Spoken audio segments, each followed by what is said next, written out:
to go.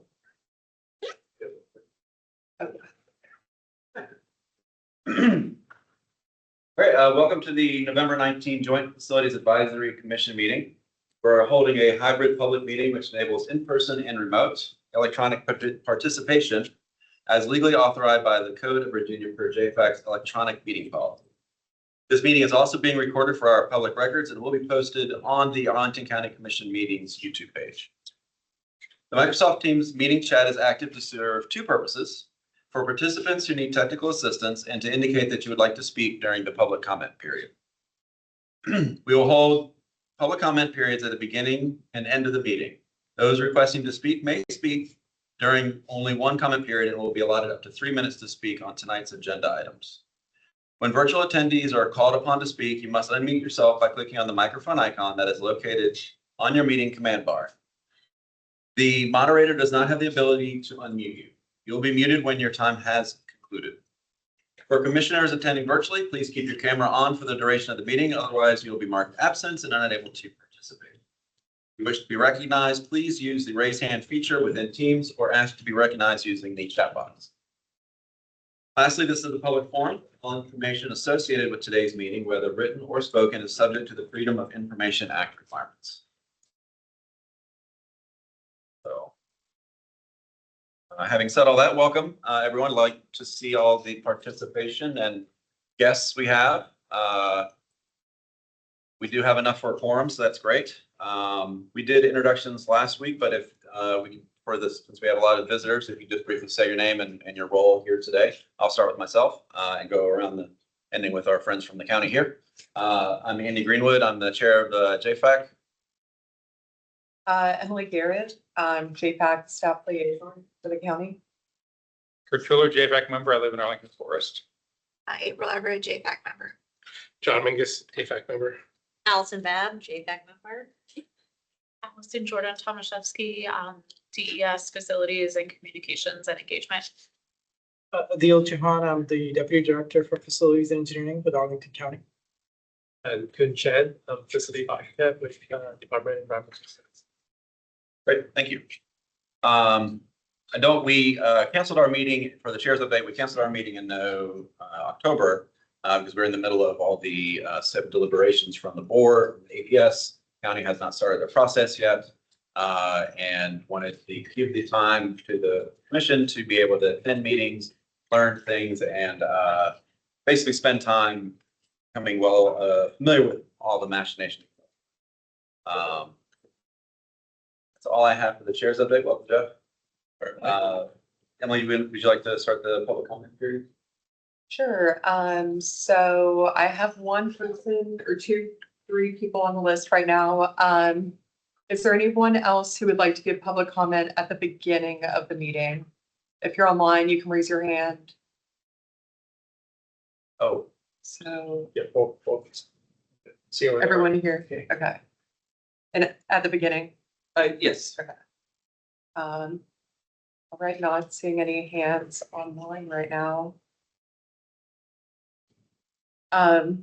Lois, I know I said 3 minutes before. Do you think 2 minutes is enough? That sounds good. Okay, what do you think? yeah, sure. Give everyone 2 minutes? Yeah, whatever. Okay. Get the time.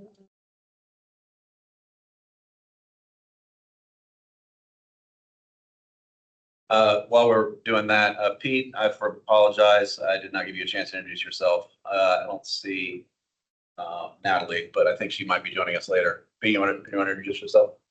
No apologies needed, Andy. Thank you. Hi, everyone. Pete Tolsdorf, JFAC member, joining remotely on work travel. Thank you. Great, thank you. Great. Would anyone like to go first? Good. You mind introducing yourself? Yeah, please. Hello, everyone. I'm Kip Malinowski. I am a staff member at Thomas Jefferson Middle School. I IB coordinator there, also 21-year Arlington County resident. And so first of all, thank you to everyone here for your service. These are long meetings often, and I appreciate all that your input and vision for the county. But the key reason I'm here is that 17 years ago, when Thomas Jefferson, the community center and school, were going through the building level planning commission, the process got wrecked in part on a breakdown of planning between the county and the schools. And so this time around, as we look at the APS feasibility study and the Thomas Jefferson study, I would really ask for close collaboration between the county and school staff to address some urgent needs at Thomas Jefferson. And those needs really can kind of come into three categories, which are the standards, that it's not meeting the standards set out in the education specs from 2004. We have 28 spaces, 25 classrooms, 3 common areas that do not meet the standards. We have safety issues in terms of our security vestibule not being connected to the office, shared gym, the overcrowding in the school, which leads to the third issue is capacity. The school, when it was originally opened in 1972, was designed for 700 students. We now are at 1,050, just above. So we have a real capacity issue. And along with those standards, we have many issues that with the electrical system, with water system, that are needs that are going to be addressed. It's just a question of whether they're addressed in a deliberate planning manner or whether it's a crisis management. So I would just strongly urge this committee to think strategically and collaboratively about moving forward on prioritizing the new Thomas Jefferson. Thank you. Right at 2 minutes. Would you like to go next? If you could introduce yourself as well. Sure. My name is Enid Dunbar. I'm a teacher at TJ. This is my 14th year. I've been in the county 26 years. I'm a Douglas Park resident. My son attended TJ. I just want to specifically add on that, you know, I spend days in a building where I never see actual daylight. Not because of daylight savings time.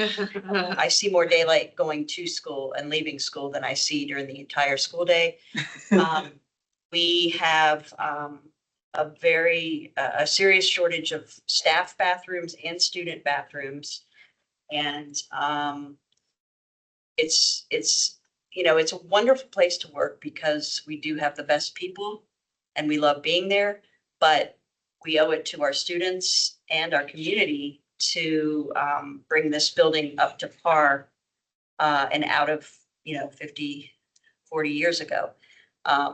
Every year we come back from summer break and they've reconfigured certain spaces to add yet another office or yet another learning space, but these modular walls don't fit quite as tight as they used to. And it's an ongoing, you know, what do we do next? Okay, how do we fit these people in? How do we find spaces to pull our groups? So it's from a teacher's point of view, it's hard to maneuver in the hallways and the classrooms. It's hard to find places for your small groups. And yet so many of us are still there because we love the staff, we love the admin. You know, it's a great community. So we're not going anywhere, but yet we continue to grow and fill every imaginable space in the building. So it really is a pressing need. I think that was made clear at the school board meeting last week.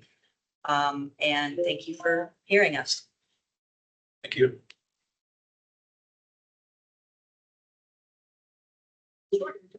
Go next. Just come over so I can see everybody. I'm Lois Koontz. I spent 6 years on the FAC for APS, 3 years in the planning office at APS. And I guess I have trouble with this CIP direction or some of the letters that are being sent in about the CIP. There's more work than we have money for. That's absolutely understood. And I think that most these deep dive projects that have been discussed in 5 schools operate on the philosophy that once you start a project, you do everything in that school once you touch a school, and that's nice. But we have schools that need new roofs. We have schools that need new HVAC, And if we do these 5 projects, that's $500 to $600 million worth of work. There's not money for other schools to get a decent roof and a decent HVAC system. And I think as a baseline, we really have to consider that. The envelope really contributes to the health of the students and the teachers. So I can't even understand why we would even entertain a 45, maybe 50, $60 million project to convert the ACC into elementary space when we have conservatively 1,600 open seats in elementary schools, conservatively. And half of them are clustered in very close proximity. And I've heard, oh, we haven't explored alternatives to the ACC. Well, staff did. We were looking for swing space, but that covers the territory. And it is absolutely conceivable to use an existing school. It's really quite simple. It doesn't cost a lot to close a neighborhood school and move an option school. Moving option schools is one of the critical tools in the toolbox for managing enrollment across the county. We have experience and data that show that when you move an option program, the students do move with it, that they don't leave their families somehow behind.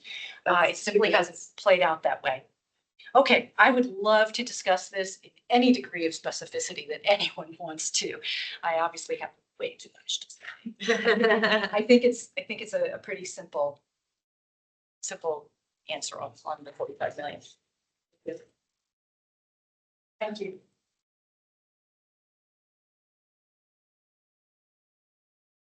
Claire. My name is Melinda Wellner. I'm the VP of Advocacy of Thomas Jefferson Middle School PTSA, and I'm a resident of the Arlington Heights neighborhood.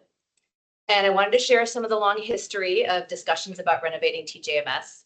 The 2025 feasibility study was not the first that APS has conducted. It was the fourth, one in 2007, 2011, and 2014. APS has recognized the need to renovate TJMS since 2007, and each time priorities shifted to another school. Today, there's over 1,100 students at TJMS. If APS's own educational specifications were followed, the current building would fit only 300 students. It's the only middle school that shares a gym with a community center, which in contemporary times is a huge security loophole. The students at the school board meeting last week said it best. Their school is too noisy to focus, too crowded to safely move about, and some students and teachers don't ever see the light of day. Jefferson has the only deaf and hard of hearing program in the county. It has the second largest functional life skills program of any middle school in the county. 45% of TJMS students are economically disadvantaged. I'm aware that budgets are tight and that the location of MTSA still hangs in the balance. I'm here tonight to ask the members of the JFAC to roll up your sleeves and think creatively about this difficult situation, because the 1,100 students at TJMS are long overdue for a major renovation, and they're depending on thoughtful leaders like you to give them a safe learning environment in which they can thrive. Thank you.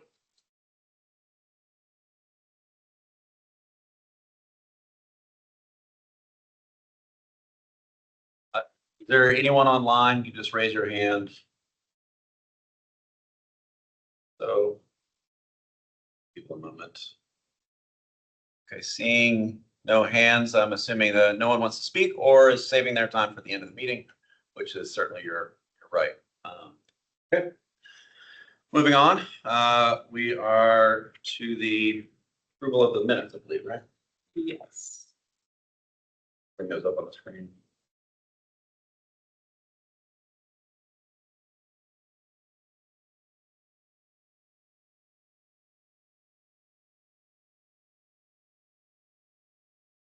I don't know if you guys had a chance to review them or have any comments.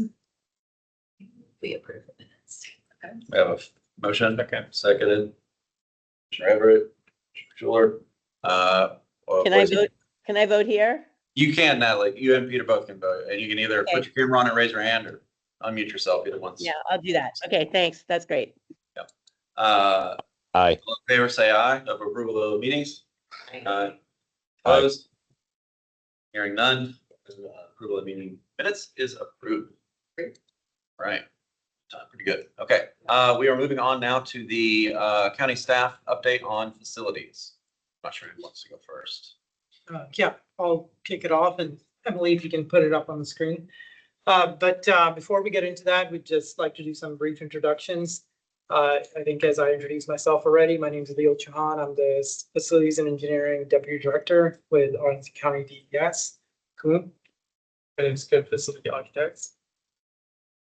Allison Jordan Tomaszewski. I cover the engagement for facilities.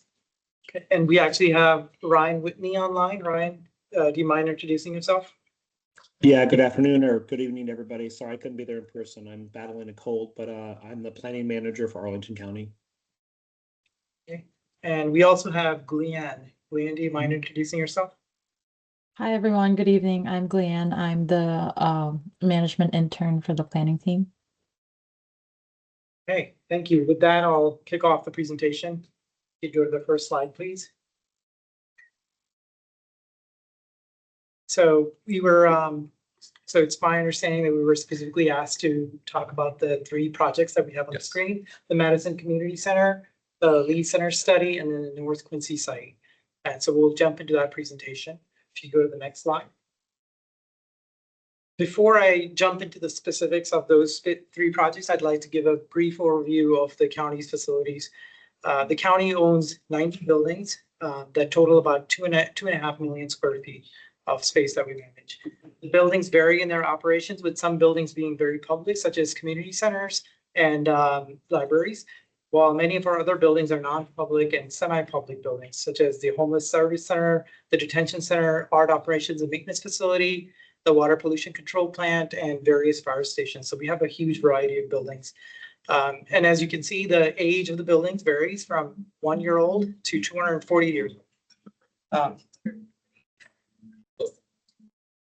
Yeah, Dawson's Terrace, yeah. And as you can imagine, several of these buildings require 24/7 operations, such as the Justice Center and the Courthouse Plaza area. Goal with all of our buildings is to maintain them in a state of good repair, and while looking for ways to meet mission needs, as well as advancing the county's sustainability goals.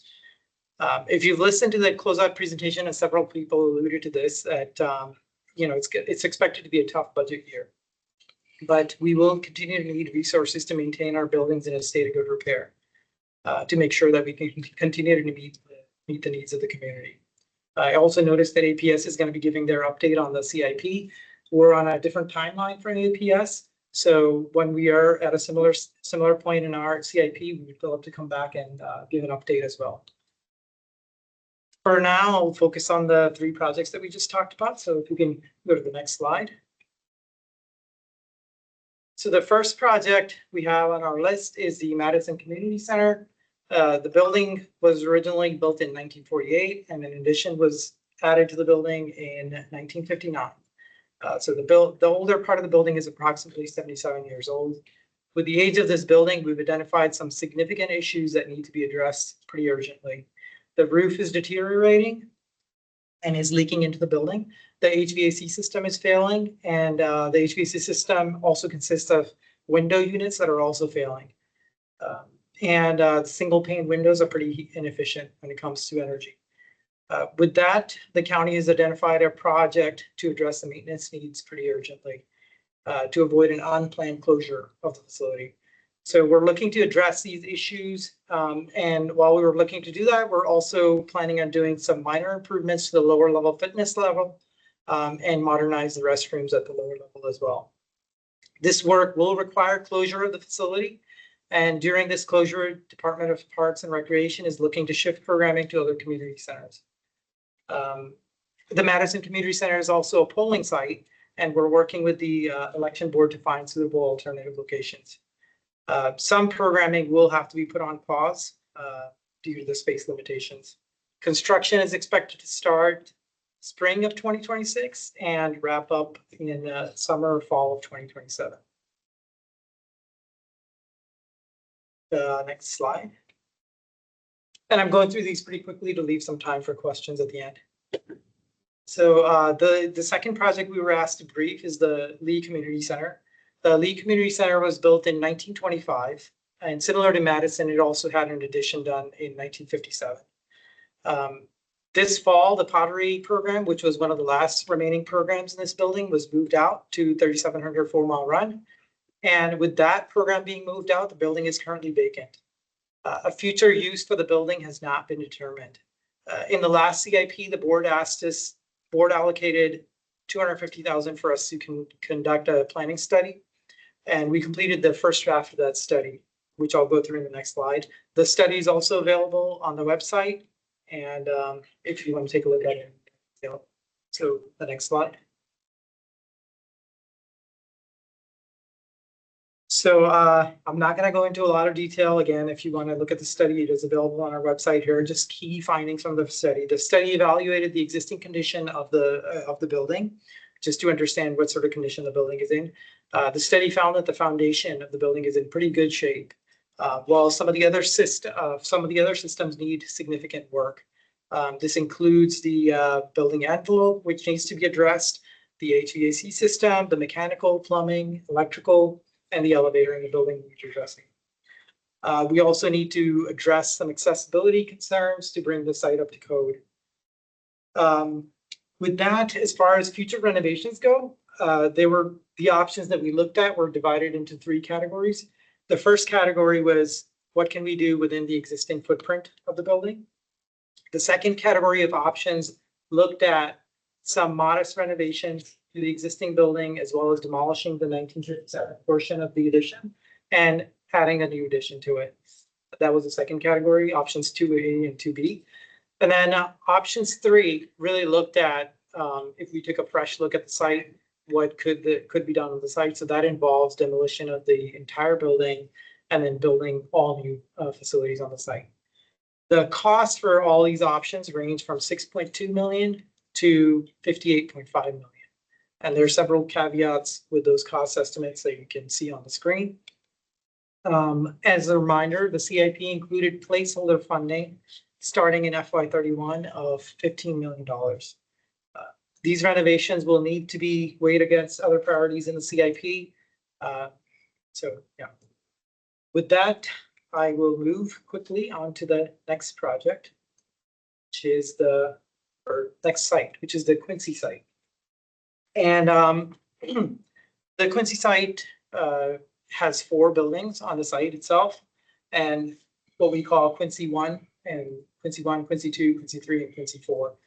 The current operations at the site, the slide highlights the current operations at the site. Currently, the building 1, Quincy 1, which is on the lower left corner there, is used by the fire department to run some of their operations. We also have a capital project at this location, which I'll talk about on the next slide. Building 2, Quincy 2, which is shown in the middle there, it currently houses some storage, and it also has a capital project that I'll talk about in the next slide as well. Quincy 3 currently is the home for T&O, Traffic Engineering and Operations Storage, as well as the Arlington County Commuter Services, which has recently been rebranded as TRAC. Quincy 4 is currently being used by the public health storage and miscellaneous county storage. It is important to note that this building does not have any heat or restroom or any other major upgrades are needed for this building. The CIP did not include any funding for this building. The parking area, it also serves the uses for the buildings, but in addition to that, seasonal vehicle parking and storage is used at this location to relieve congestion at the trade site. I think if you can go to the next slide. So these are some of the projects that I alluded to. Quincy 2 roof work. This was included in the CIP. It's currently underway. It includes the replacement of the roof and as well as the HVAC air handling units. It's currently underway and is on track for completion early 2026. I'll skip the next one for a second. The bottom third project there is the Quincy 1 fire logistics project that I talked about. This was also funded in the CIP. It's currently in the design. The design should be wrapping up and we will start construction this winter. It says winter 2026, but I want to clarify that it's this winter. And it's supposed to run 1 year. The third project that we have, which is the site access control. This was a project that was not included in the CIP, but due to the neighborhood, we listened to the neighborhood. We heard that there was a significant demand for limiting access to the site because there were some vehicles that were parking overnight. And so we picked this project up It's currently wrapping up design, or it's expected to start construction soon. And it's a relatively short project where we're going to add a arm to limit the type of vehicles that can come in and leave. Other than that, we are also looking at some other mitigation strategies for the site, such as landscaping, just based on as needs come up on this site. And I think that concludes, if you go to the next slide, that concludes our presentation, but included in some of the links for the study at Lee Center, as well as the Madison project as well, and the North Quincy site. And that concludes our presentation. Great. Put to the board for questions. I think on the Lee Center study, you had mentioned at the top that there's no current county programs there or anyone looking to move there. Is that correct? Was that Yes, that is correct. So is there, I know there's 3 options here, but was there an option of, was there a 4th option of nothing or selling or anything like that explored? Yeah, the board specifically directed us to look at what could be done to restore the building within its existing footprint. So that's what we looked at. And I do want to clarify, if you could go back to that slide, Emily, I believe it's slide 6. There are 3 categories of options. Within those categories, we looked at several options. For option 1, we only looked at 1, which was within the existing footprint. Option 2, there are 2 options within that. And then option 3, there are actually 4 options within that. So the study is pretty comprehensive. I would encourage everyone to go to the website and take a look.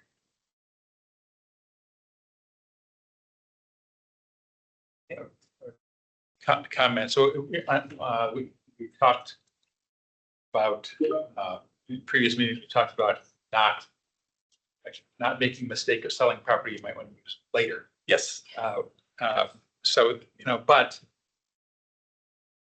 this something that occurs to me is some kind of lease arrangement, right, for a certain period. I was thinking the same thing, Kurt. Yeah.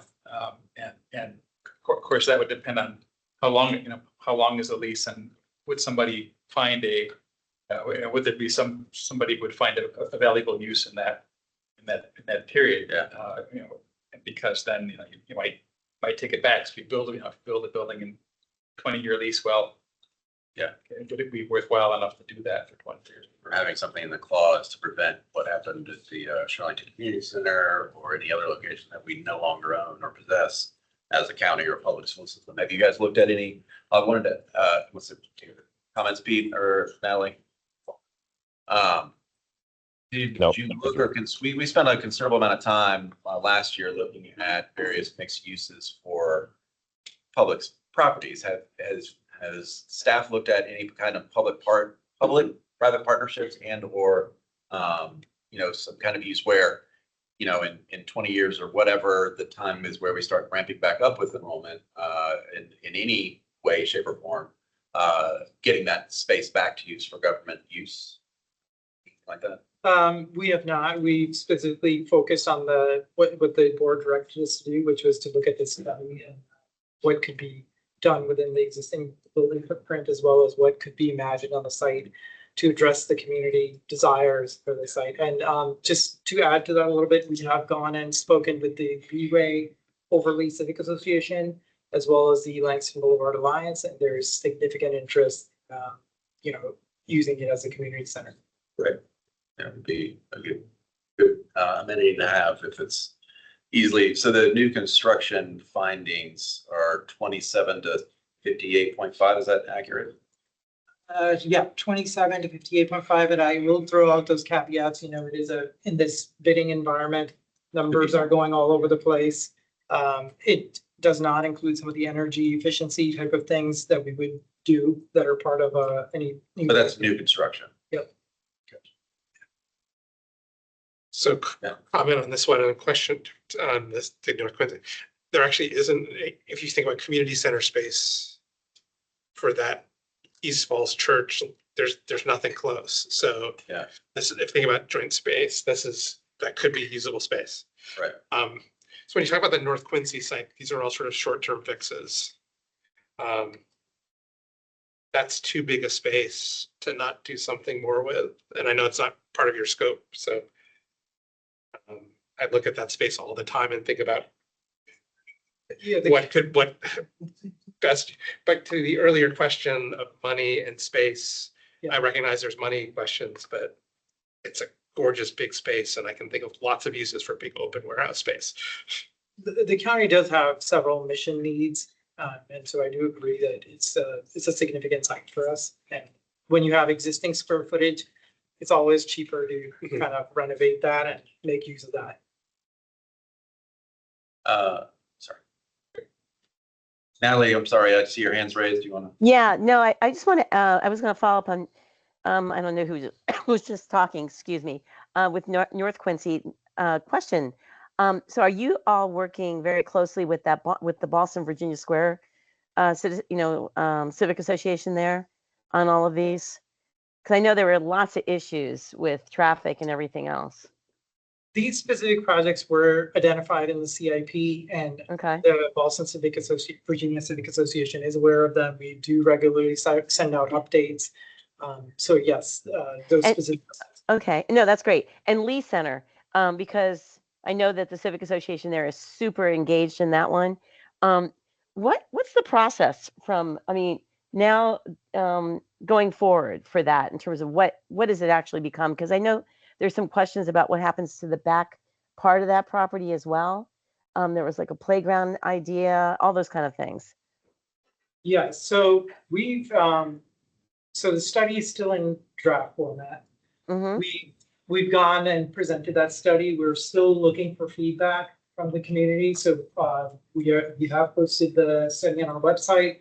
We're planning on doing a little virtual meeting that we'll record, and then we'll have a form for people to weigh in on.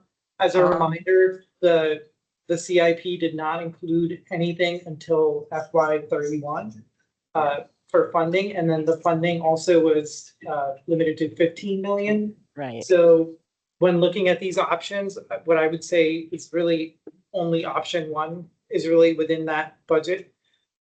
We did hear from the community that there's a strong desire to retain open space. When we went and spoke with the Leeway over the Civic Association, as well as thanks to Boulevard Rockets. All right. Is that space available now? Like, can you use it? Can you walk on this? Yes. The green space will continue to be open, but the building itself is closed. No fields on it, right? There actually is there's a small T-ball field in the back corner. Do we know? T-ball field, pollinator garden. Sure, it's being utilized. It's got a field. It's some sport being played on it on the weekends. That's what we heard from the community, that it's very loved. And heavily used. That's what we heard. If you build it, they will come, right?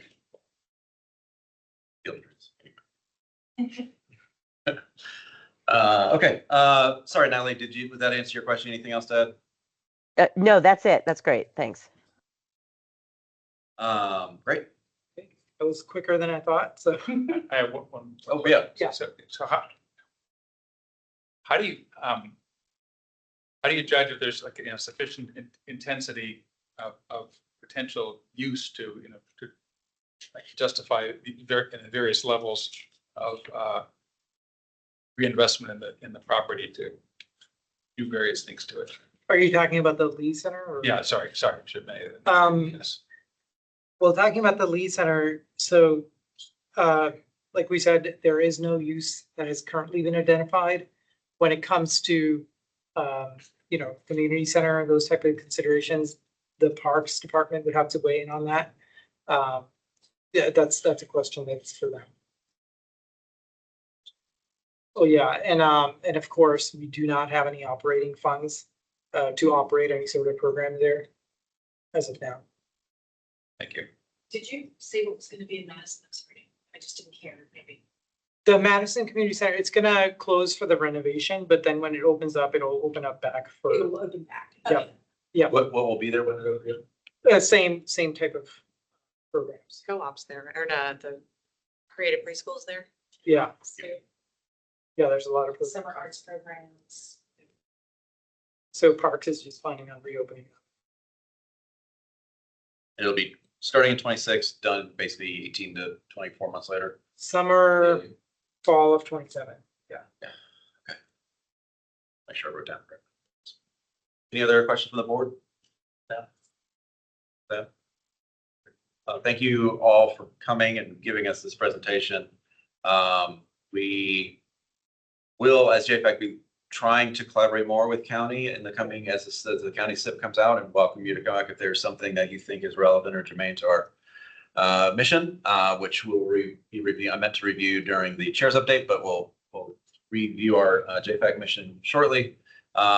Yeah, would love to have you come back and talk about these sites or whatever is coming up. I know there's going to be an ask of JFAC members to do some presentations on public-private partnerships and how we can best utilize kind of spaces that are shared between APS and the county. But Susan and I talked about it, Susan Cunningham and I talked about it last week, and we're going to add it, but felt with everything else we had on the agenda, talking with staff, wanted to December, which for everyone's knowledge, December, we are going to be holding it virtually. Yes, I think we said that, yes. So love to see you in person, but we are allowed to do this at least twice, right?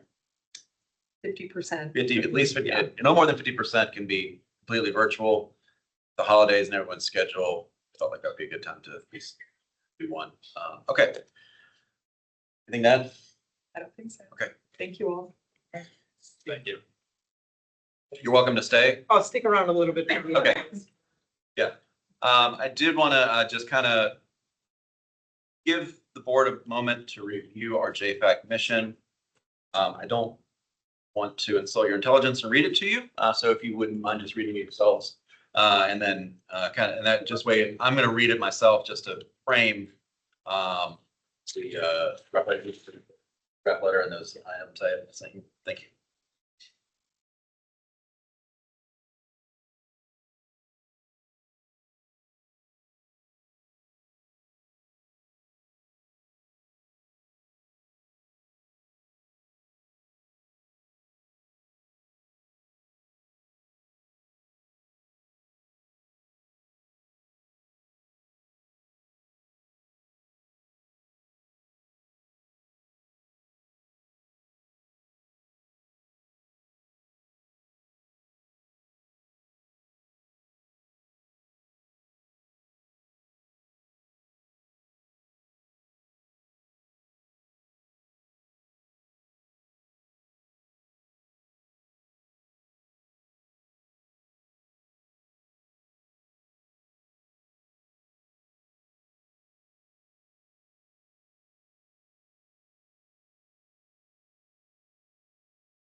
Oh, Natalie, do you have something you want to say?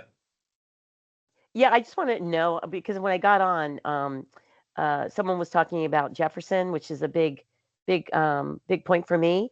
Are we going to be talking about that later Yes, ma'am. when we talk about the letter? Okay, great. That's all I need to know. Yeah, for everyone, every member of the board, this is a place to start. This isn't etched in stone.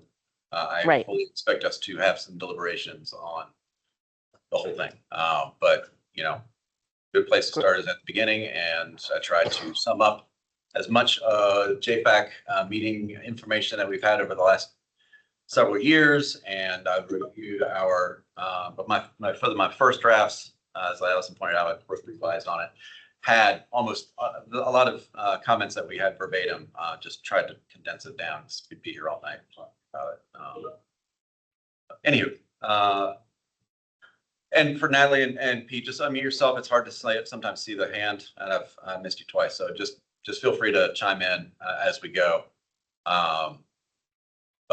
Yeah, Will do. Thank you. Just standard introduction. Today's date that we were here. We can say the numbers of members present. Kind of go from there, and then we begin with the executive summary, which I referred to our JFAC mission charge and drafting, and also used our recommendations from the CIP vote in the fall of 23, a letter that we sent to APS. with some advice. Talked about how we were growing over 1,000 students annually for over a decade, peaking around, I need to change 29 to 28. That wrong here. And I stay around 27,000 students. Now, obviously that is, as others have pointed out tonight, that is not equal at grade level and equal across the county.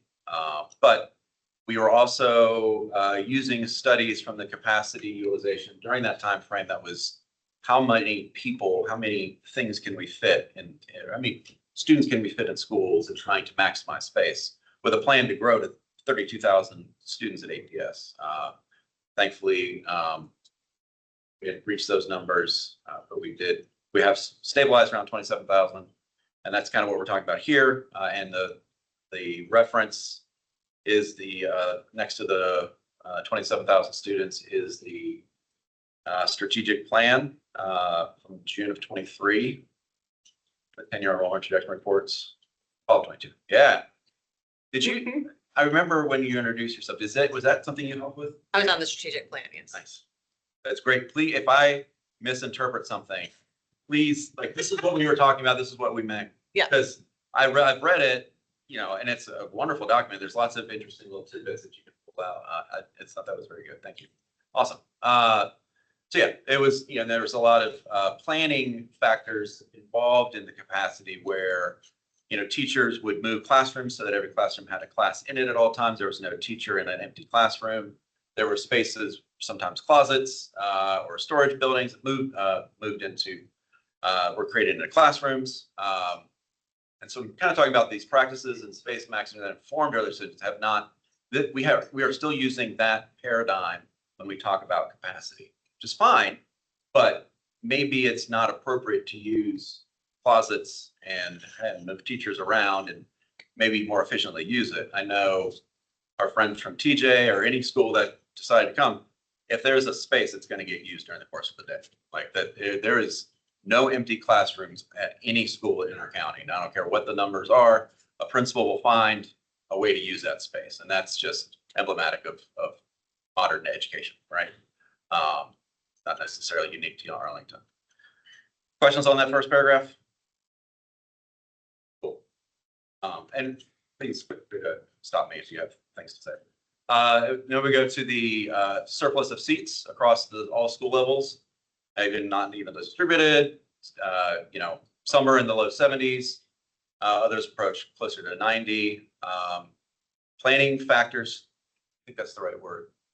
Educational facility planners at the state level use varying numbers, but it's what they want to shoot for a utilization rate. And it is in between 80 and 90%, 95%. There's certainly debate among that, but that is a general range. Fortunately, most of our schools fall close to that range, but again, not uniform across the country. We also have seen, and I know that APS staff has updated capacity according to Kathleen at our last conversation. We had last year we had questions at JFAC about facility utilization or capacity based on a full classroom, but some programs didn't need, a full classroom was 7 students. And trying to do that. And it did change some of the numbers, but. You're talking about the design capacity versus the program program capacity. And but there's still, I think, 1,500 seats open across the county, which is not insignificant. But we have data that suggests these smaller classroom countywide programs are becoming more sought after, more in demand. They're just more of a need than there was 10 years ago. Andy, Yeah. we don't have anybody from enrollment projection here. I mean, I know we kind of all gone over that, but I had this lingering question. I didn't know if it's a little bit off topic, but my lingering question that I've had, and I just haven't been able to find the answer, is it seems like over the past 10 years, we've had more looking at residency. I mean, I'm not talking about citizenship, I'm talking about residency for Arlington. Like, you have to get your residency verified in 3rd grade and in 5th grade, and that used to not be the case. 5th and 8th, it's recent. Yeah, 5th and 8th, yeah. Yeah, and maybe one, I guess in K, but isn't there also third? No, so, okay. I'm just wondering, do you know if enrollment decreases, what amount of enrollment decreases are related to? Yes, they've discussed that at the school board level. I want to say it was 300 or something students were removed from Arlington Public Schools because of the enrollment verification. I did not. I apologize. Mary Kaderas joined us. Welcome. Thank you.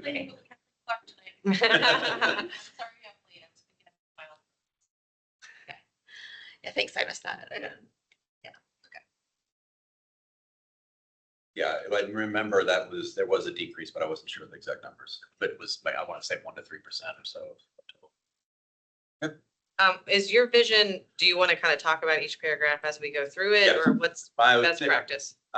What I am totally going off of the way that this was done. So we didn't do guidance recommendations before because we had more time to go through the process, and we would iterate this process over the course of several meetings, and then over the spring, and then provide feedback in the fall. With the accelerated schedule,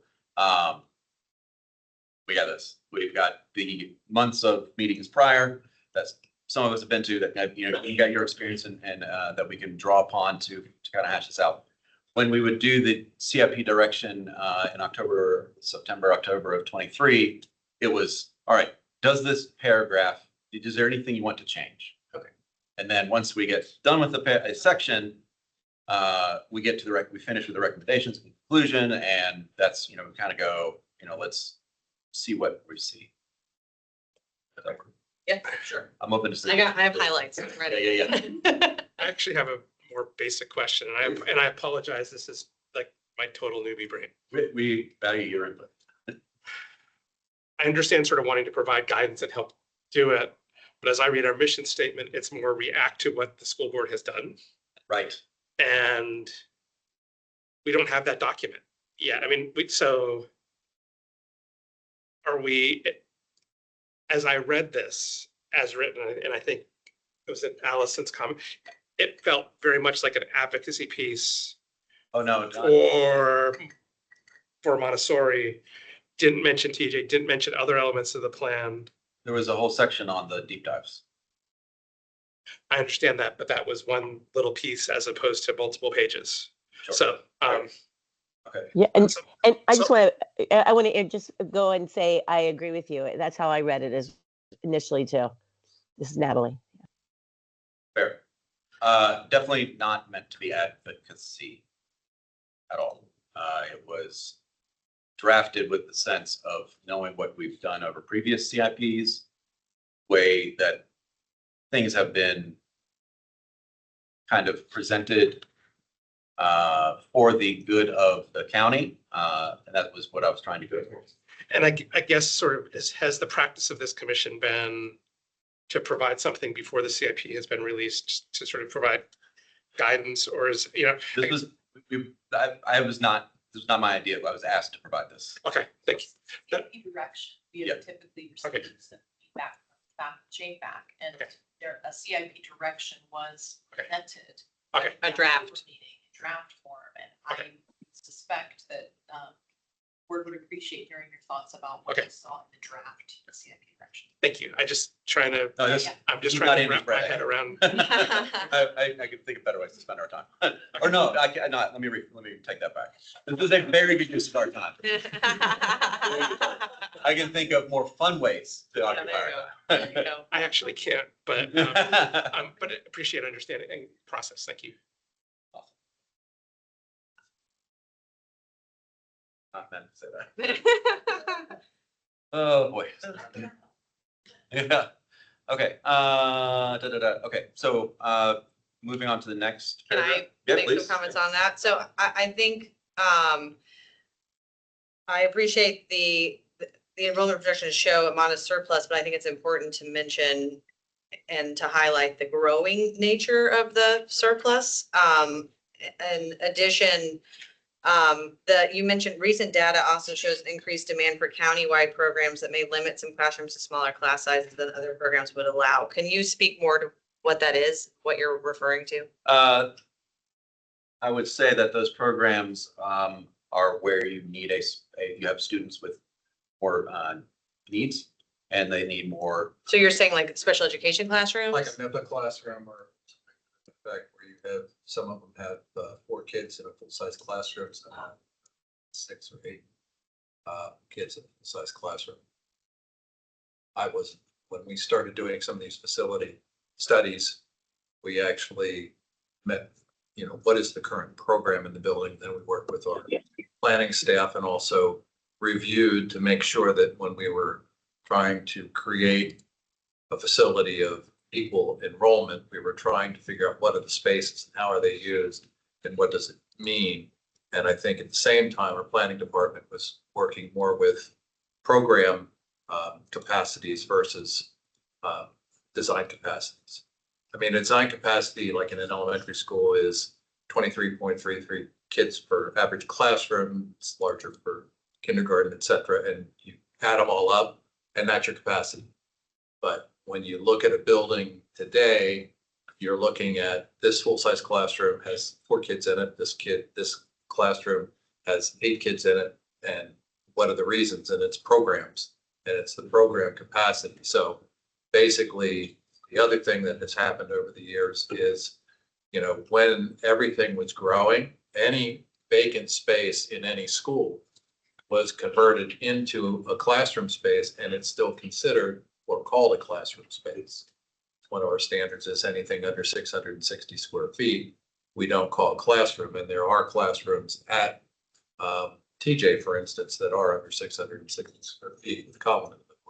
So is this the actual capacity utilization and then the projections? Is this using program capacity or is this using? Planning department, but they would have to answer that question.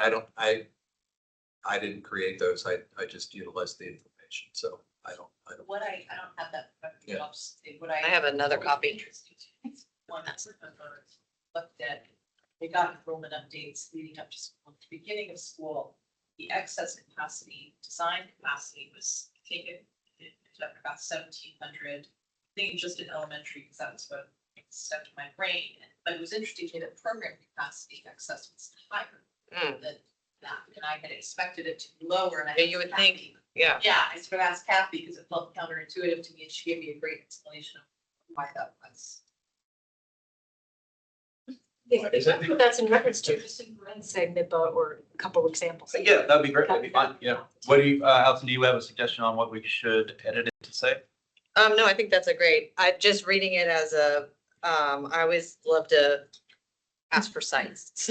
Yeah. It said recent data, so I was just wondering what that data was.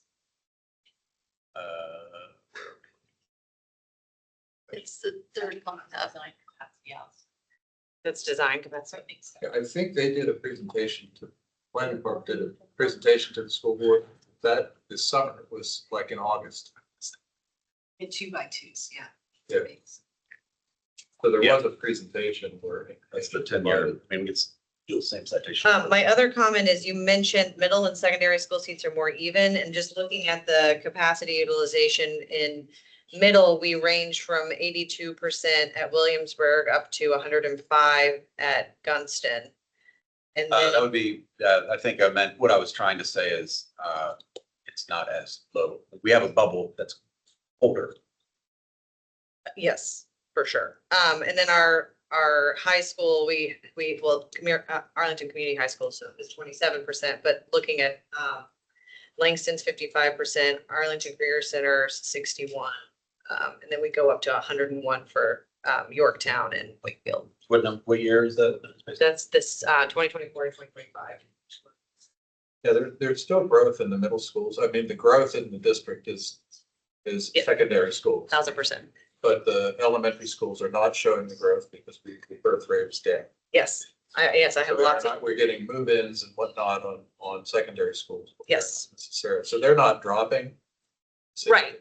And I just read that sentence as the building utilization. Well, I'm sorry, when you're looking at, I need to try and make sure we're looking at it here so we can. So you have some elementary schools operate in the low 70% range while others approach or exceed 90%. Middle and secondary school seats are more even. We need to change that sentence. Yeah, I would argue that. Yeah, there's I agree. Yeah, you wanna tell that in there? 70 to 110 Yeah. is a pretty big range. Up here too, so I just shared on. Is that the one with edits? So if you want to use that one? The one I sent you included her Oh, edits. okay. And several others. They're all minor, by the way. Yeah. No, yeah. I the- think they're not great. Want to have anybody kind of sneaking anything over? Yeah, no. Commas and write out words, write out numbers rather. Andy, and the commission, while that is being processed, I did have a procedural question. It relates to the question that was raised about 5 or 10 minutes ago.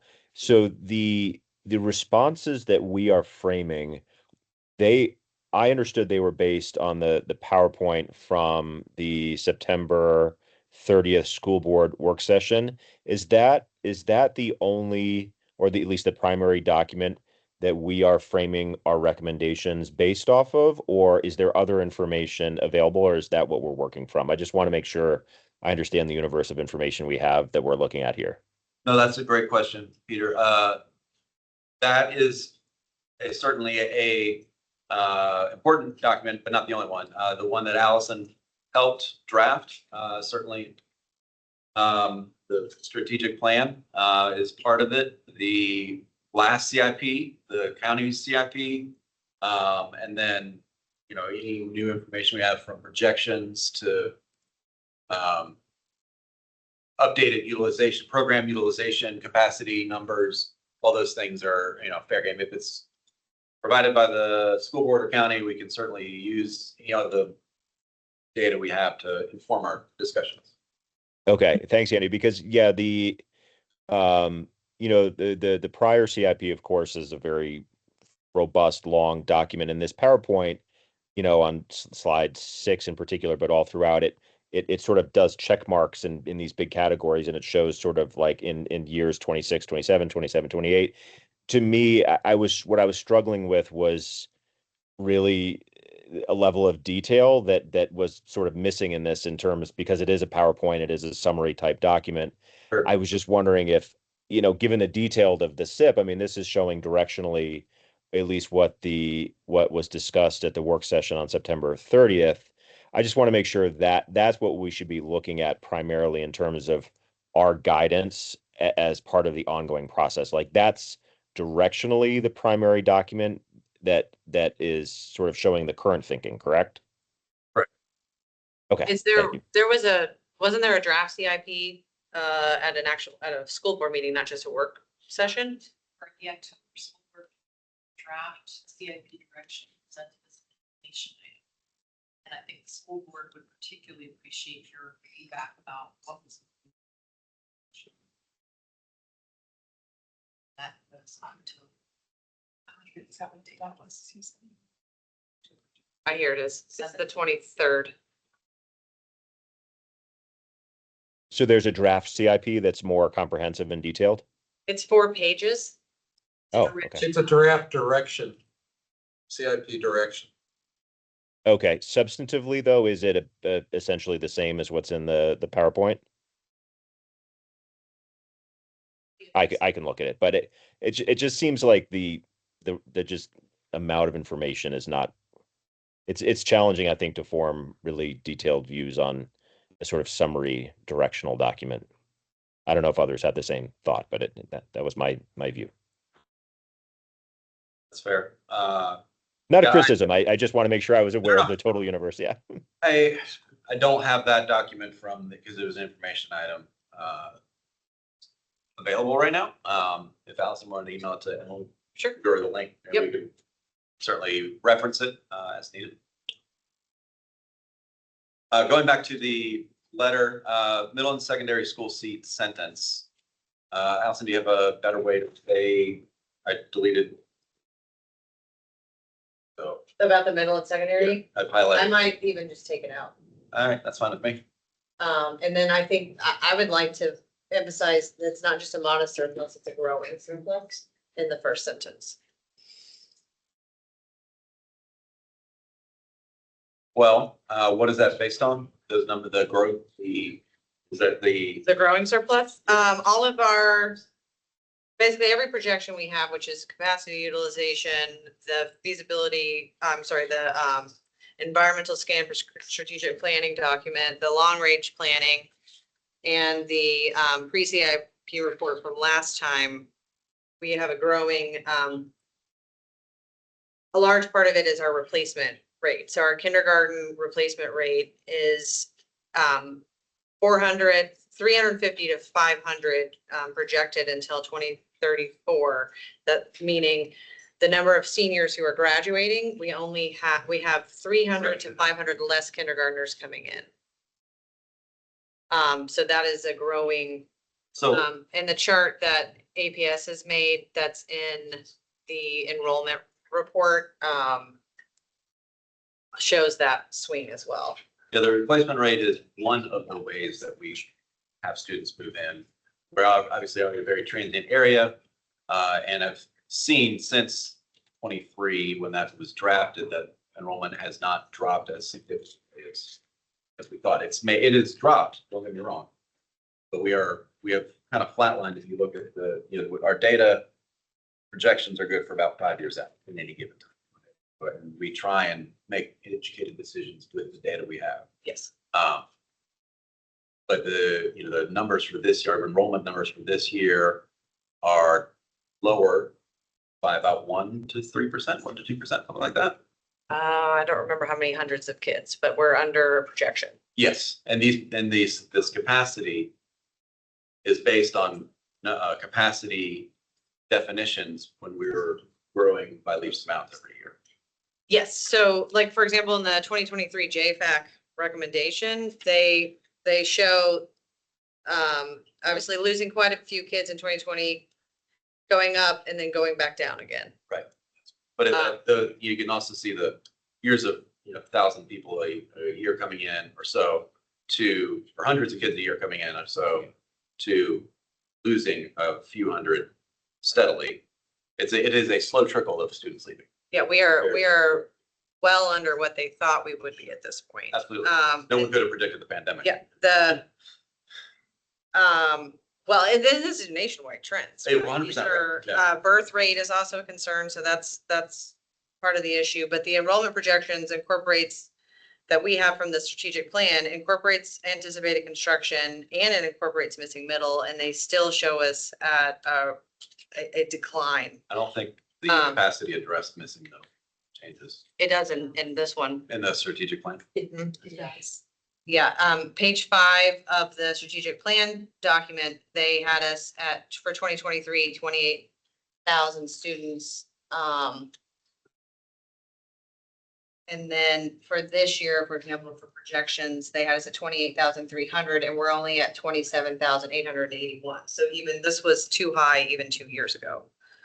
And then this document has us by 2032 at only 26,978.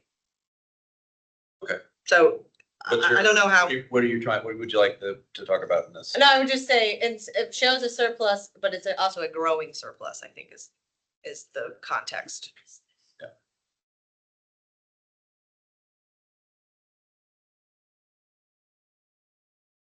A surplus.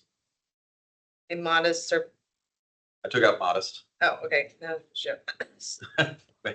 How How about enrollment projections show a current surplus of seats across school levels and projections anticipate that increasing or something. I'm sure there's a way to use less words. What current and growing? I don't know, that just feels weird to me. Current and growing surplus, that is a better way to say that. How about Enrollment projections show a current and growing surplus. I was using way too many words. that look good? Yep. All right. How about the rest of the paragraph? Oh, I think you were gonna add a specific example for the recent data also shows increased demand. Oh, we were gonna use this citation. That's where That talks about the classrooms with a 7 to 4. but it's a different page. I'll have to go back and change the Oh. page, but it is that same projection. There, here. I'm a Google Docs guy. Where's the insert? What?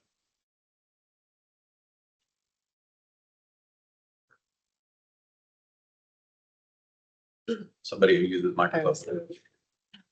Tell me how to do a citation insert. References, I think. Oh, yeah. Yeah, insert footnote. Next button. Where is it? Insert. See the big thing to the left where it says EDB. Yeah, oh, duh. Thank you. Okay, and. Oh, it's, okay, so I'm gonna highlight this to change the page. It's not the part. Maybe that's something else. Okay. Well, yeah, that's where that came from. Okay. Moving on to the next. Yeah. So the next paragraph talks about, or the next part of this paragraph talks about how we have a legal obligation to serve all students who enroll and move to the area. That is cited from the strategic plan that showed 11 to 12 to 13.1 of total students that could be percentage of across first through 12th grade are in private school. So we have, so said a different way, we have around 12% of capacity that isn't being used that we legally cannot execute. If we were to change capacity significantly, we may not be able to meet that demand should, you know, whatever reason. People decide not to be able to private school, come back to public. We have a legal obligation, right? Is that the right way to say that? Basically, anybody that decides they want to enroll, we have to have seats for. Right. That's. We thought that happened with the pandemic. The other way. Meaning they would come back. A lot of I think, oh yes, I think I noticed, I lost my page, but I think you mean 11.3% to 13.3% are yes enrolled. If you're citing if you're citing the strategic plan, that's what they say. Slightly more than 26. Yes, slightly more than percent. Yeah, I think you're missing percent, and then the number was just slightly wrong. Thank you. 13.3. 13 point, so 11.3 to 13.3. Yeah. Add that percentage to this. Slightly more than 20% of kindergarten are enrolled. So 21.7% of Arlington kindergartners are in private school, and then it goes down from first to 12th to 11.3 to 13.3. How you in kindergarten?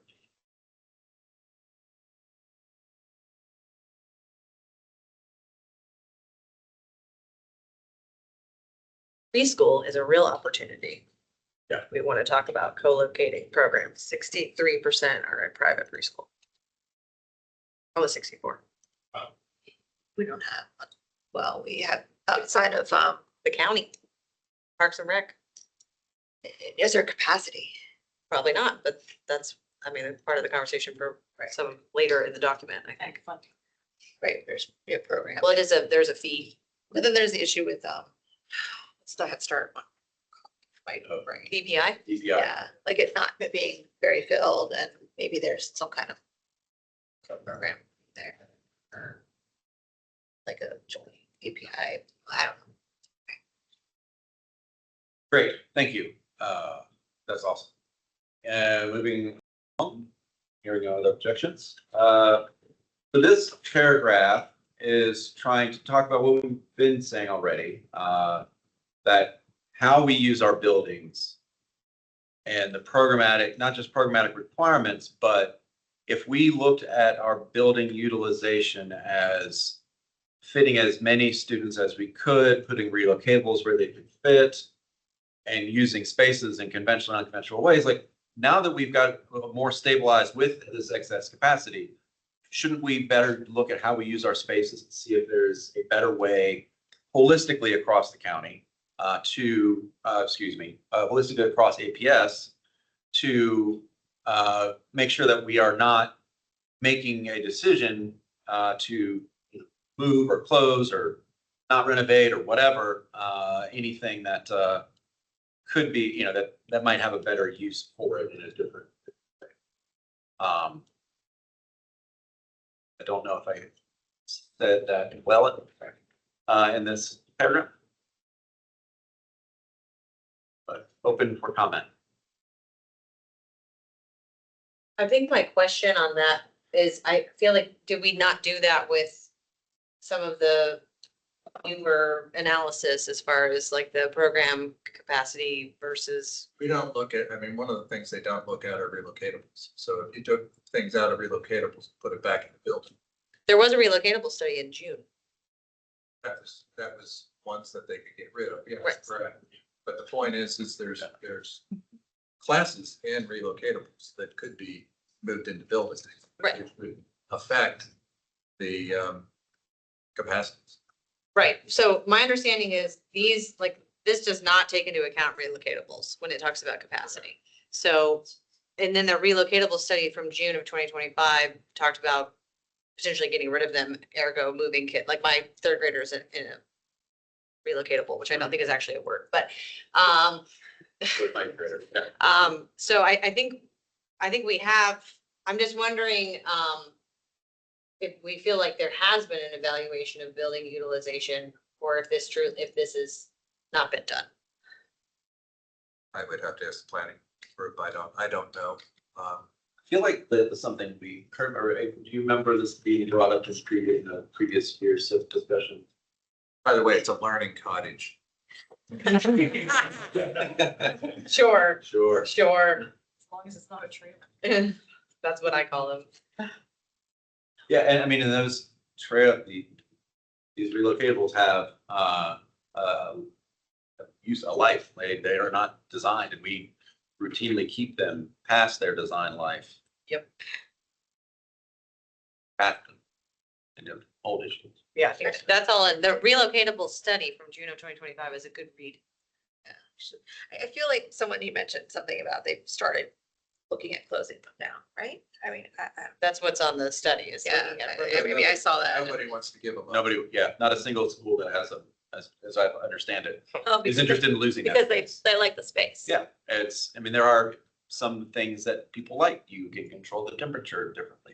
You have bathrooms that are attached to it. There are some things that make them desirable to certain classrooms or teachers or staff or whoever. It's probably that they're using all their other space, right? I mean, it's not like. Which is why, I mean, hey, let's look at how we're using buildings. Right. Every school is going to use every space it can for something, during the course of the day, which, it's certainly needed. I shy away from, we need to figure out why our spaces are being used the way they are, and is the numbers we have attached to them a accurate way to count it. Right, I think the question is if what I think saying is if we have all of this extra space in our elementary schools, why do we have relocatables at our elementary schools? That's Right. the point that I think. Right. That maybe we don't have. That's what I think you're trying to get to with some of your comments. It's some of its space. And it's not counted, so maybe some of the vacant space is because they're not in the building, they're in a relocatable, it's not counted. The charts don't reflect relocatables, so. Right. That's I what I'm agree saying. in reality, but not on the charts, and the charts say there's empty space. Yeah, But that's what I'm saying. I mean, but these charts are based on when we're numbers and standards of growth. We are not in growth. We need to look at our standards for capacity and. No, I think she's talking about the capacity utilization, like the current too. ones. Yeah, I agree.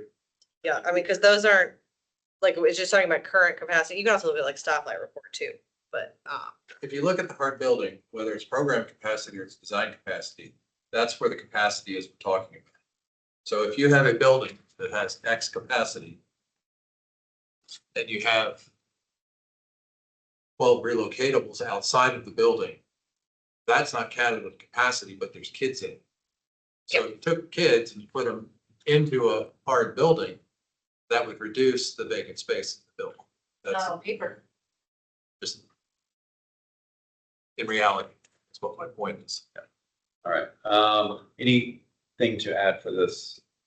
Not trying to discourage discussion. Is this paragraph, I changed a couple words while we were to various ways. Schools adapt space in various ways. So that was just one change, but based on our conversations. So that this isn't, I mean, it's not explicit in our recommendations, but that's kind of the gist. We should look at how our schools are utilized throughout the system, whether it's pre-K, special need, students with IEPs, what just general use, certain programmatic considerations, and then also look at, how we are doing fast. All right, moving on.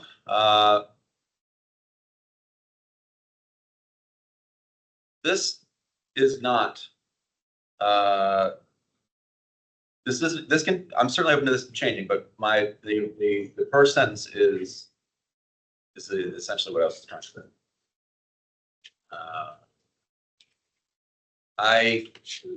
Based on our time on FAC and my time on FAC, our time on JFAC, we have had many instances of buildings being closed or sold and being needed years later. I think the last thing I would like to do on JFAC is be looked at 10 years ago and, man, why did they sell or close or get rid of a property that we will need in the future? Because we've seen it several times in the last season. It will change. We will need properties in different ways that we can't fathom today.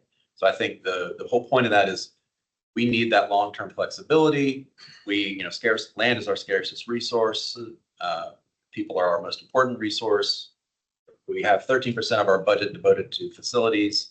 We've got a lot of difficult decisions being faced for the entire system. I'm just trying to set up, hey, let's not consider closing any school. What you got, Allison?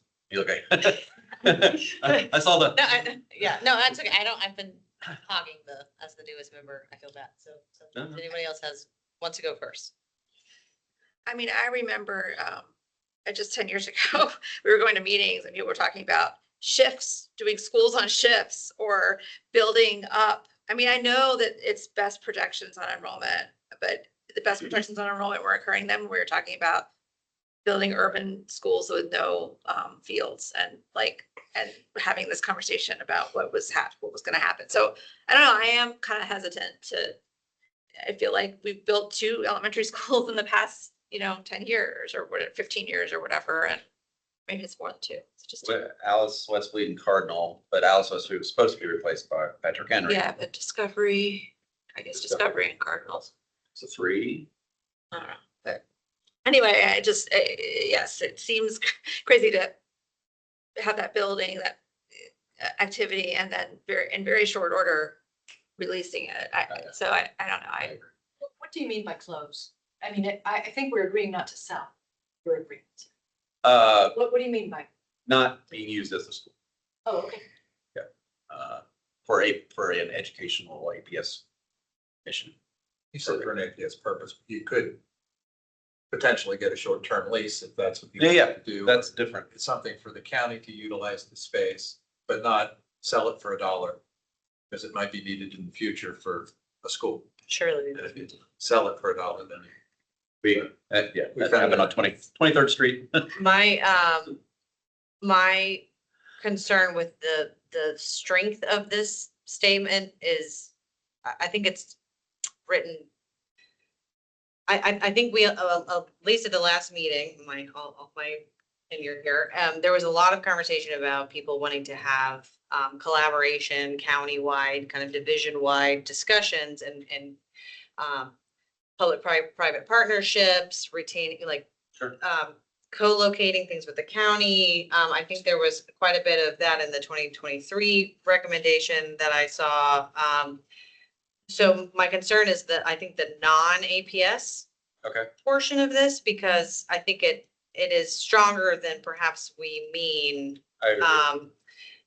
Also, to the next sentence, the even unused buildings require maintenance and incur operation costs. I do not disagree with that, which is why I would want to explore what we could do, having ownership and then doing, like, just thinking through the fact that they need a swing space for the community center.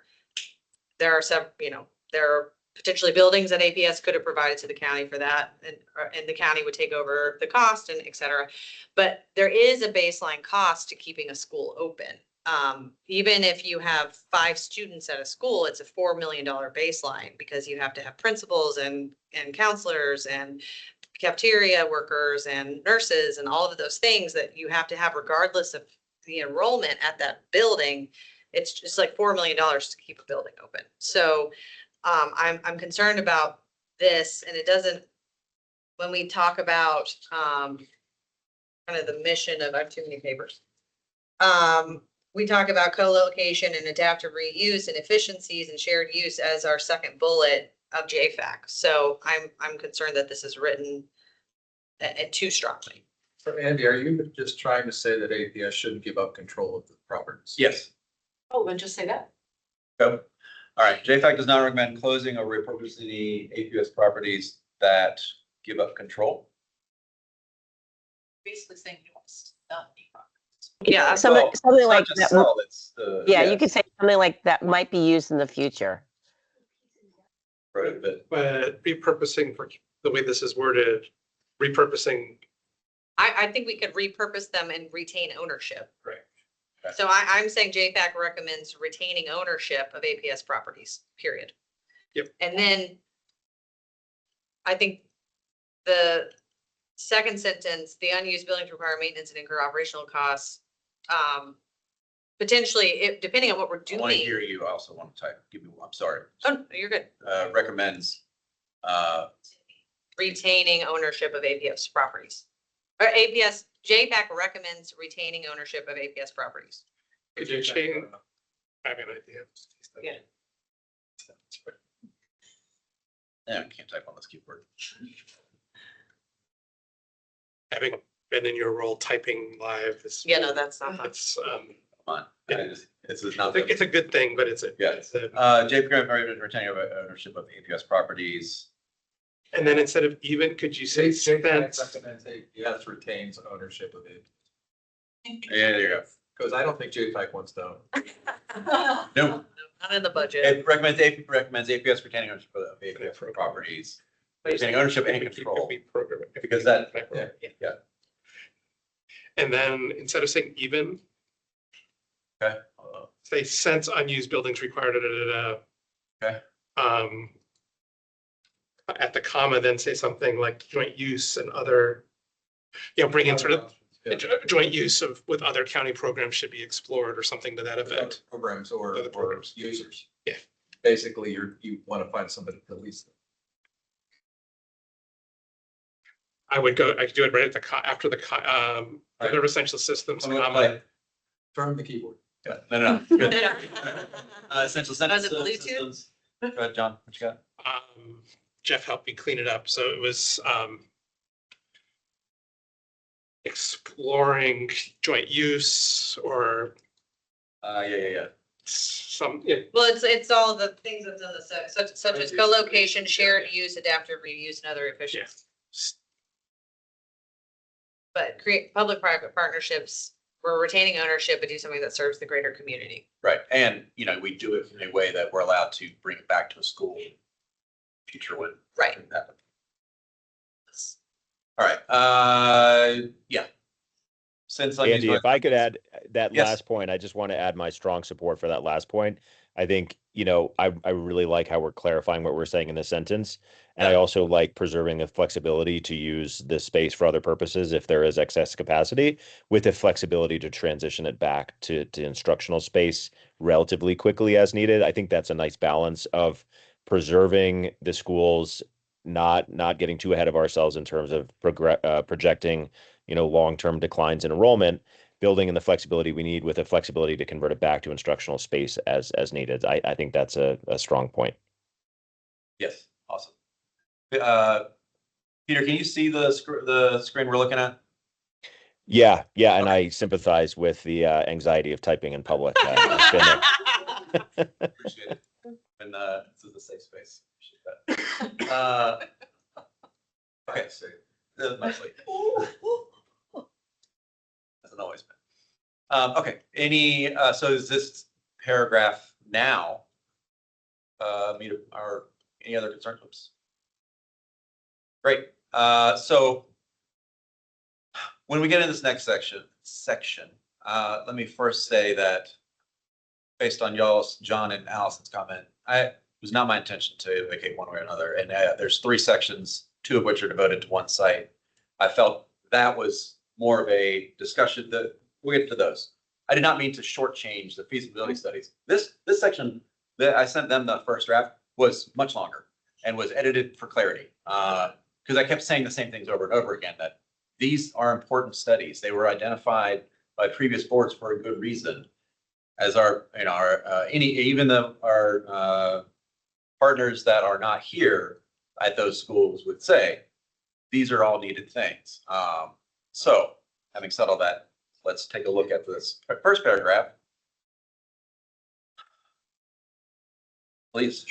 Not to speak, it's really your direction, but your feedback, if you look at the draft direction that was posted that I think I circulated, board has already said some more specific things about what we will be. And this feasibility studies. Yeah, If you look at that draft direction, I think we would be interested in your reaction to the more specific direction that we've already laid out for the superintendent and staff. If that's possible, and I know you can't necessarily do that. Yeah, and in round conversation, I think what the board is directing is to look at a limited budget for the elementary schools. I think it's 35 to 50 million and 75 to 80 million for middle school. And what could we do with that? Because essentially, I think the goal is to, the whole thing with the study is the studies were set up to look at if we would take these 5 facilities and make them equivalent to all of the new facilities that we just constructed for the ed spec to all codes and standards, whether it's the addition option or whether it's the new construction. The problem with that is it gets involved in, all of the land, the redevelopment, all of there's just so much that goes there, which is why it's so expensive. So with the budget that APS has, the concern is we could do one perfect building for one school community and nobody else gets anything.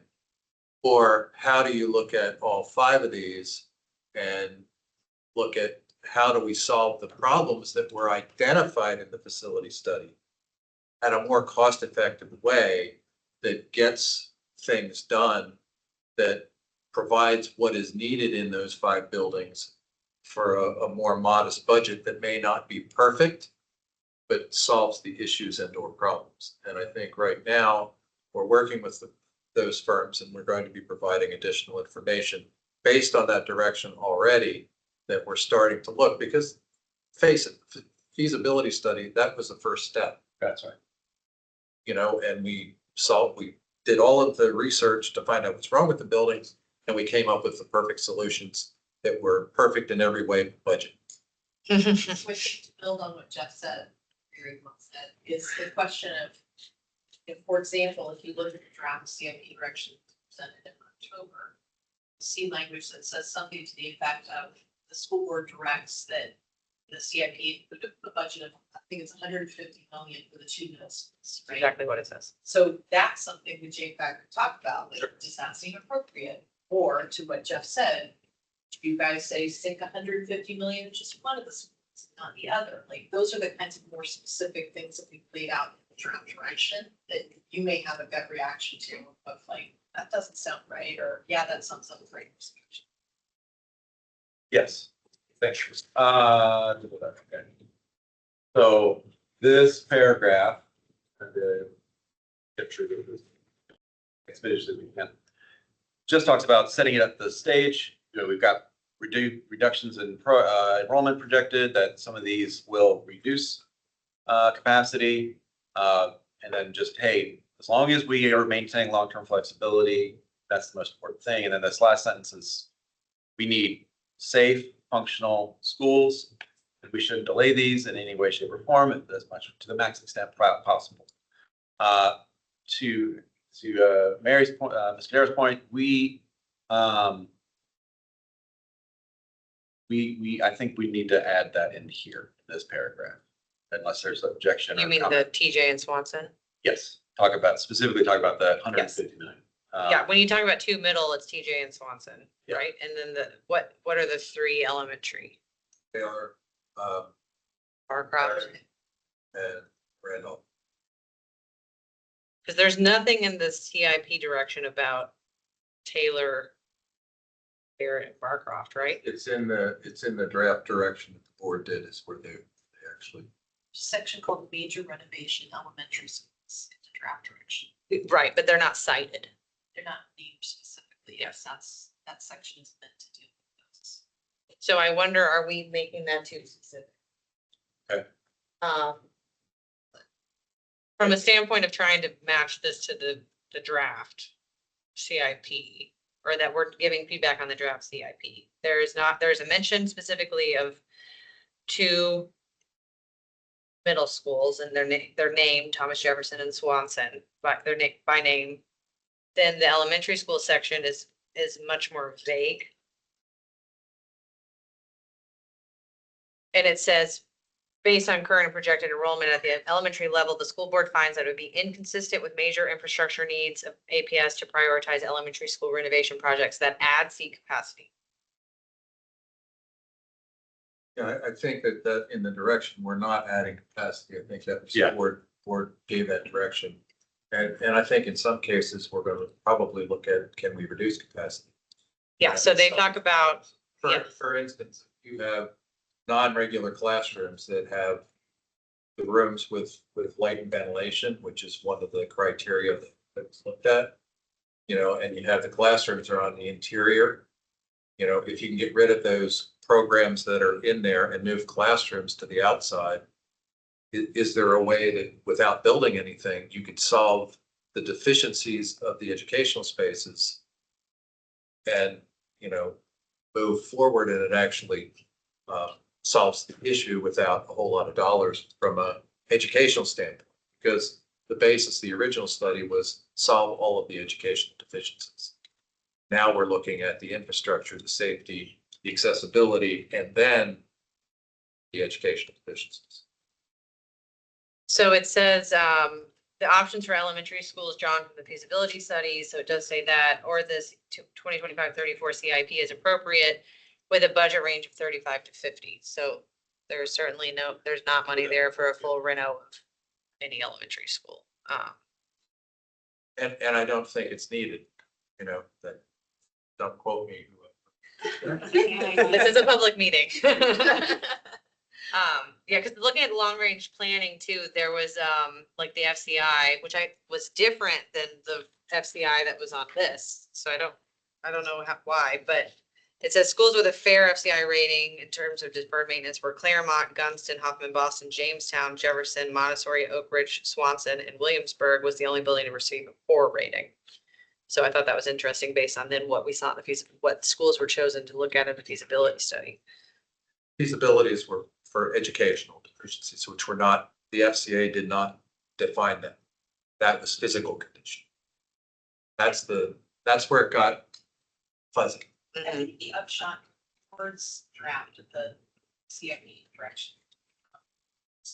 In our discussion about how to put together CIP direction, we saw was in the universe of need feasibility studies, if we were to try to address major infrastructure and educational specifications for those 5 buildings, it exceeded the budget that we have available. So then the board had this discussion, what do we do about that? And what Jeff said, do you take your money and sink it and make 1 or 2 buildings really amazing? And or what would be a different approach? And I think what the board landed on, which would be great to get your reaction to, was we felt like for the 2 middle schools, we wanted to allocate a significant chunk of money. And then for the 3 elementary schools, what we wanted to do was to look, not necessarily being able to remedy all the education specs, things like natural light and the Been classroom intake. some of those other things, but to focus on major infrastructure, safety and accessibility. And what could we do for a lesser amount of money from 3 middle schools in those areas? And that was the calculation we made, putting together the direction. This group, it would be great for, if you have any reaction to that, or if you jump up and down and think, stop, that's like, you're headed in the wrong direction. That's the kind of feedback that we need. Thank you. I was just trying to summarize what we've just talked about with the numbers allocated. I've added this sentence for your perusal. I think I was trying, the goal was to capture what everyone's been saying about, hey, we've got. I don't think it's each, I think it's total. 35 to 50 was each. Like total 450. Okay, well, it's unclear in the draft as written. I guess that's my feedback to the board. To obtain aspects to the extent possible within a budget range of 35 to 50 is what it said. I would have thought that was total. AC and roof is going to be for a middle or larger size elementary school is going to be in the total project cost of 35 million. 35 million. So you won't do anything else.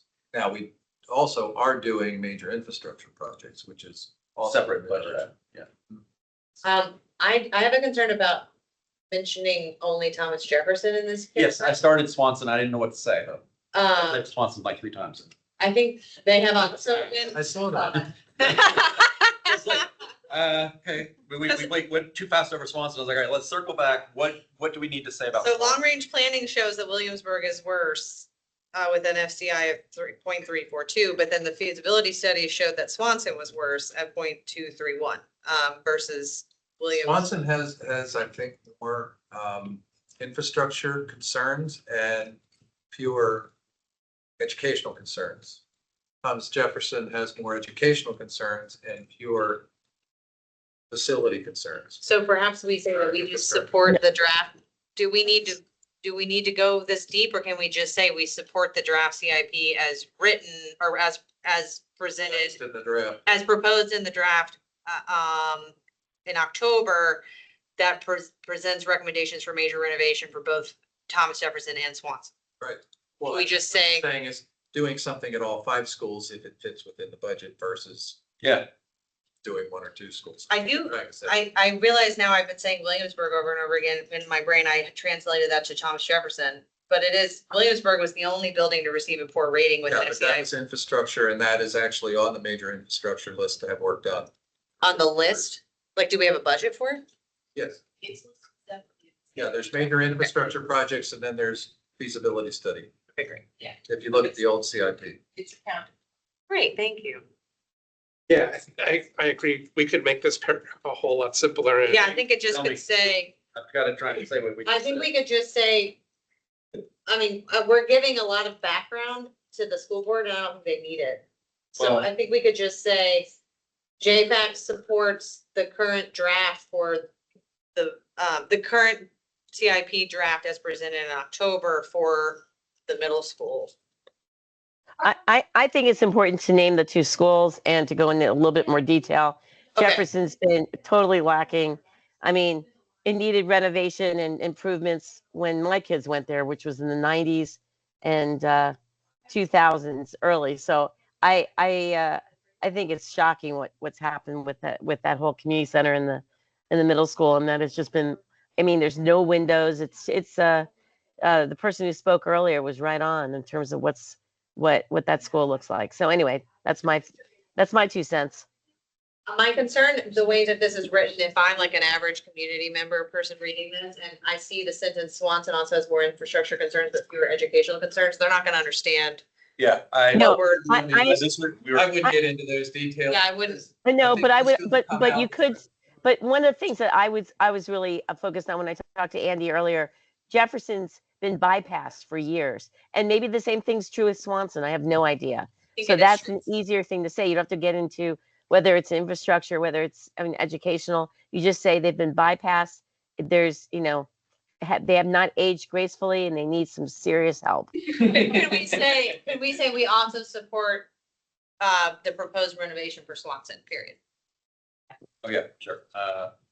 JFAC also supports the proposed renovation for Swanson Middle School as proposed in the draft or whatever. Yeah, I mean, that's fine. I mean, we're talking what, 75, it's 150 million for both schools?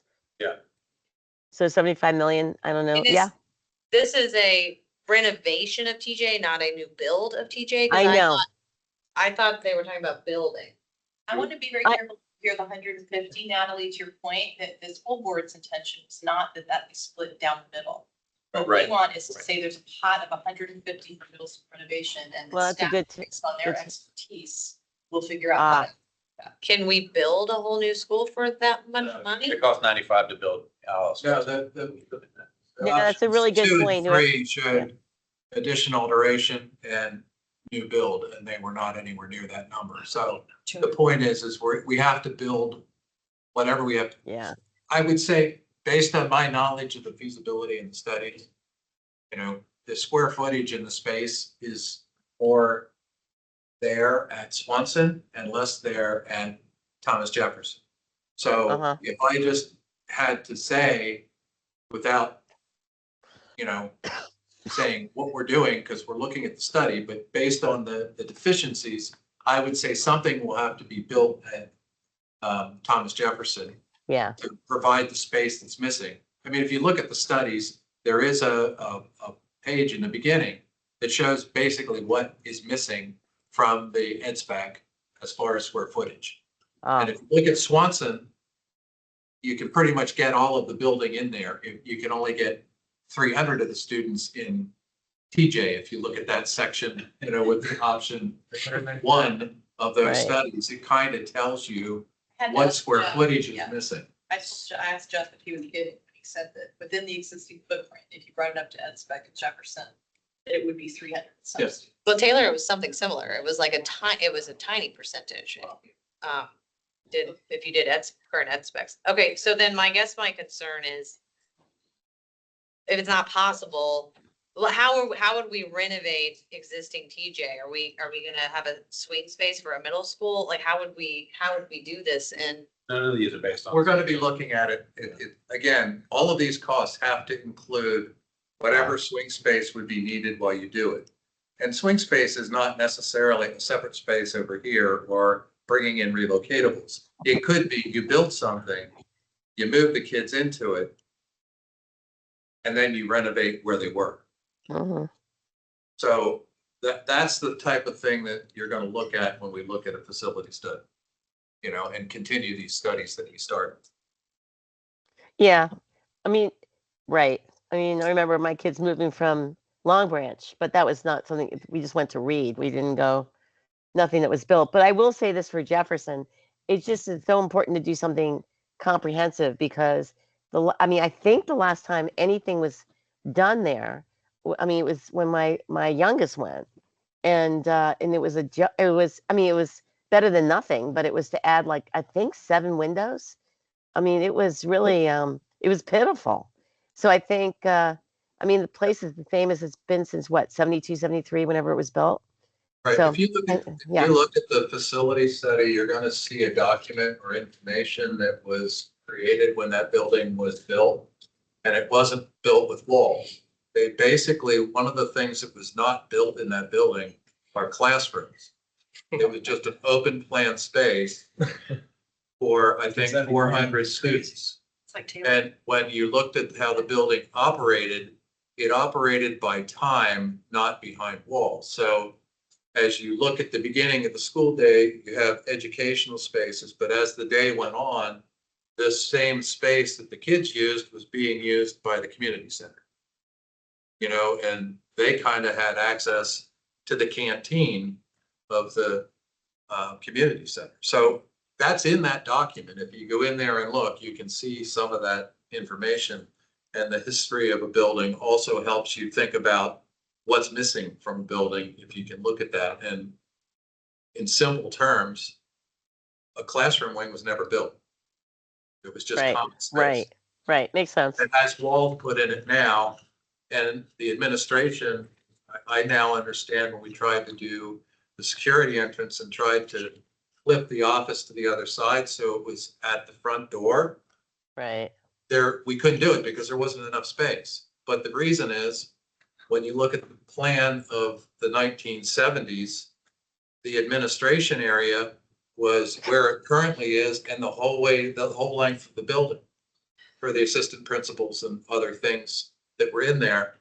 And they are now other stuff that were, classrooms with columns, whatever.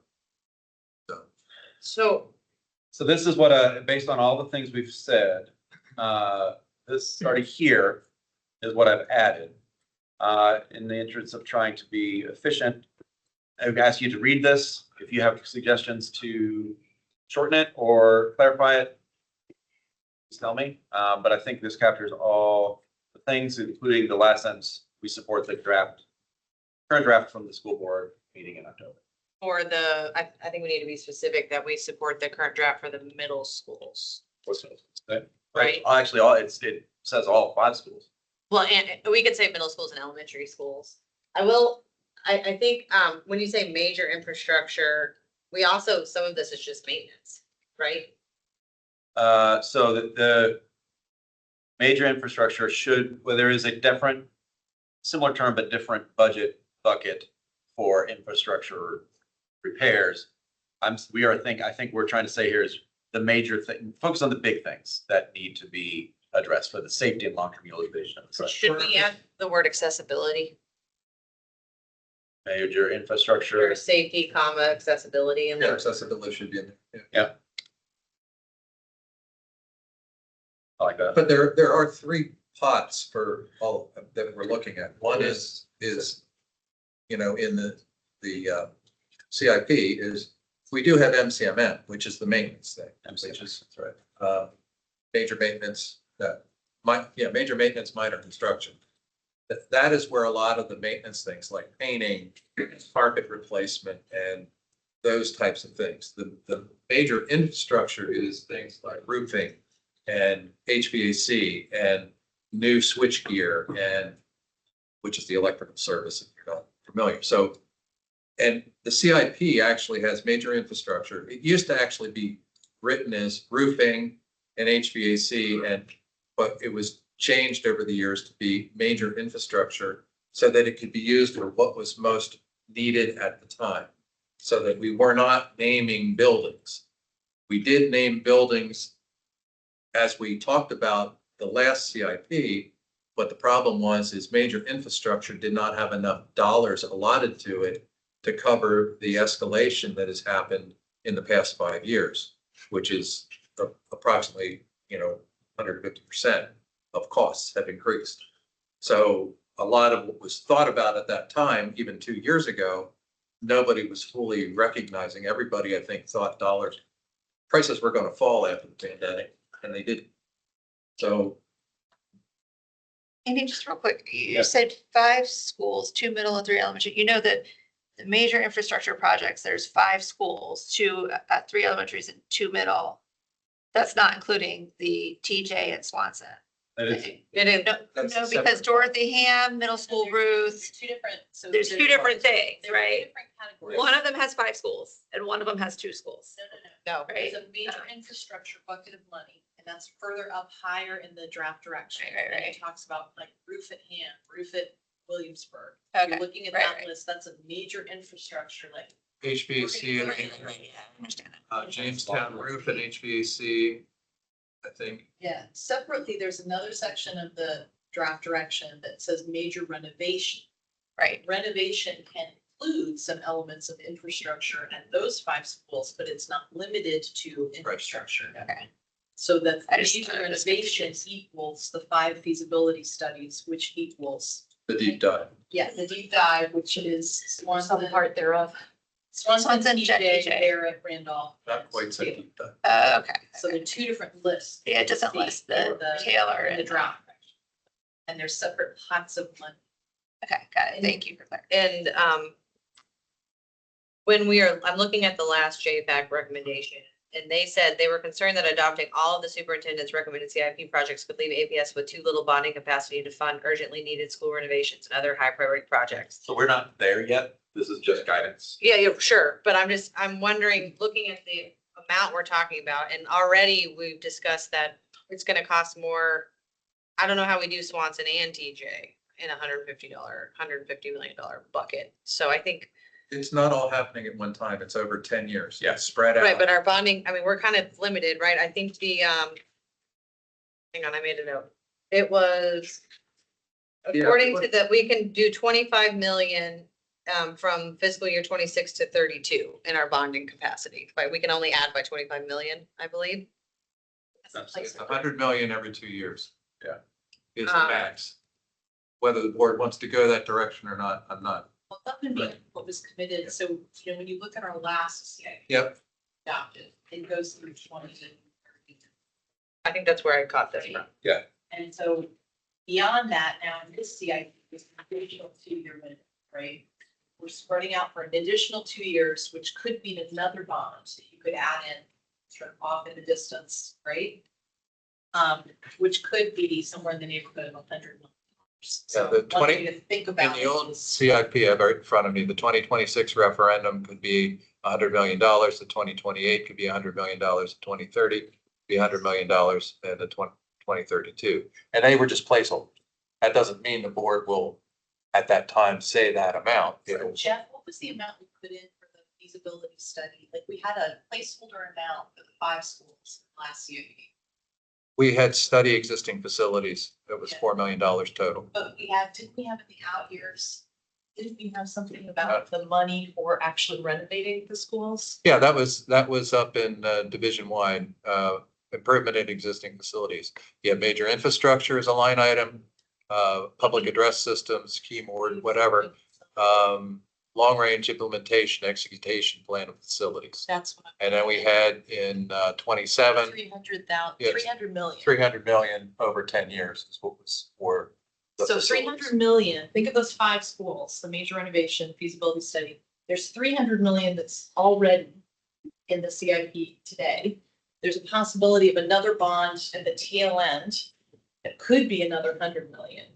So you're talking about 400 million roughly total, right? That has to be for any major renovation projects we want to do over the next 10 years. So, I mean, anybody that wants to go into the Won't be website, get the 25-34 10-year CIP. That has all of this stuff on it, and it's still current. It's still what we're following. Really adopted new CIP. So I was referencing, there's a slide that was presented to the board, financial considerations based on multi-year financial forecasts in the county's proposed budget, revenue production from the county. And then it says, there's a bullet that says for FY 2026 to 32, each year is limited to 25 million bond issuance. Because the county agreed to the CIP that was published. So that's what we know. Yeah, because it has the CIP funding scenario under it. This was a school board presentation, so I don't know why. I don't know So what, I different. don't know what that meant. Is it before it was passed? Before the CIP I don't was know. passed, because the initial number was really too low and. Oh, maybe. That fast to increase. This says funding scenario, so I assume it's before. I think it was. Yeah. That it's an interesting thing when you go through I will be 10 years, so I've been through 5 of these CIPs, but basically when you do a CIP, it's like a 3-dimensional or 4-dimensional puzzle, because you got to throw time in, height, width, length, and time. And you have to constant juggle and, have to make the best decision. And really you're locked into the 2 years. And then beyond that, it can be modified and or changed. So. And there is the concern that continues, I think, with the impacts of the operating budget, right? The debt service comes out of the operating budget. So is that 100 million accounted for Yes. in the debt service? According to the chief financial officer, it is, yes. All right. So the question This is awesome. Let's put this back. Well, the reason I say all of this is because at this point, we are saying we support this, but at some point, there's gonna be a decision that has to be made Yes. between where this $150 million And goes. that's, So do this is we just have a guidance for recommendation? now, and then we agree that 150 million get added for the, and the numbers that are there, we agree that's a good place to start. There will be an opportunity for us to provide feedback to the CIP direction whenever that is. The full CIP will be released in May. You That's guys right. will That'd be have. the super. We'll have, Yeah. yeah, At that we'll have a point, year you- from now. But I think the question, what I think I hear Allison saying is, are you comfortable with these sort of proportions across the 5 schools? Well, I think the one thing is this is the direction. This is not what it is. So we're doing the study right now. We're going to be putting this additional information in the hands of the superintendent and school board to come up with the initial CIP. Because the numbers that we did on the initial study were way too high and we're never going to work. Right. So that's, I think, why the board has come up with the direction, is so that we're looking at something that is potentially affordable. Will they be able to do 5 buildings? Maybe it'd only be 4, you know? Right, so I'm saying today, does JFAC want to have a recommendation before they vote on their CIP in December? Would we say prioritize TJ over Swanson? Would we say I think you prioritize? should just say you agree with the board direction or you don't agree with the board direction. Yeah, we don't, we're not there yet to say, do this specific project, and I don't know if we've. We're not gonna. We're not gonna ever do have specific done. projects till we get to the, Yeah. to the superintendent's CIP. And then the board will adjust that to become the board's adopted CIP. I think and I'm apologizing because I'm gonna have to duck out, but the big picture, like the very macro picture that I think we're just wrestling with, is we have these feasibility studies that indicate a universe of need for these 5 schools, right? And then in addition to that, we just look at major infrastructure and you look at the facility condition assessment report.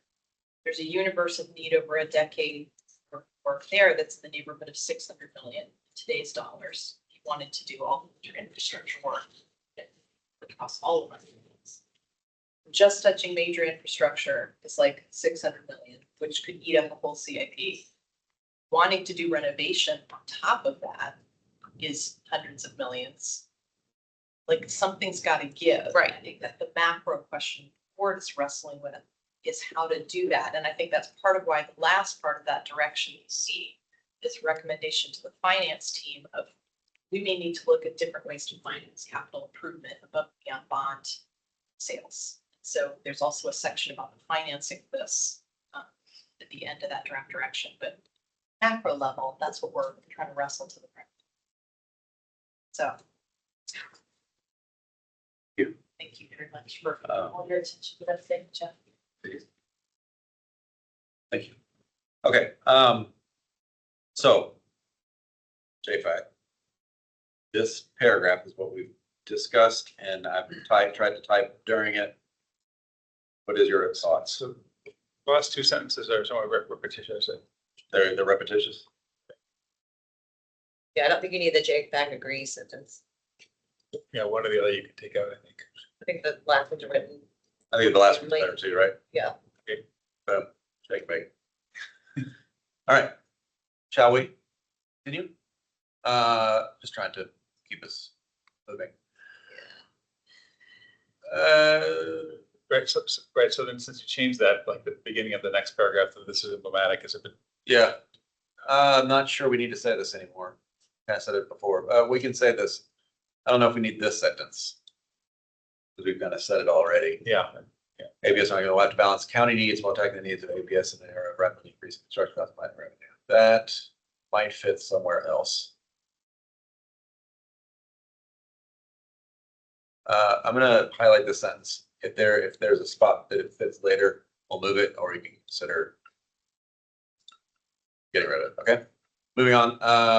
So this is saying, look, capacity is an issue to forecast and it changes, but a functional, usable building is much more easily defined, and that we ensure the schools identified have the necessary funding to keep operating. Putting off repairs doesn't get any cheaper. When you say in this study, are you referencing the feasibility study or are you, I think, should we reference the draft CIP? Isn't that what we're giving feedback on? Yeah, I was referring to the feasibility studies that were, yes, okay, so. And.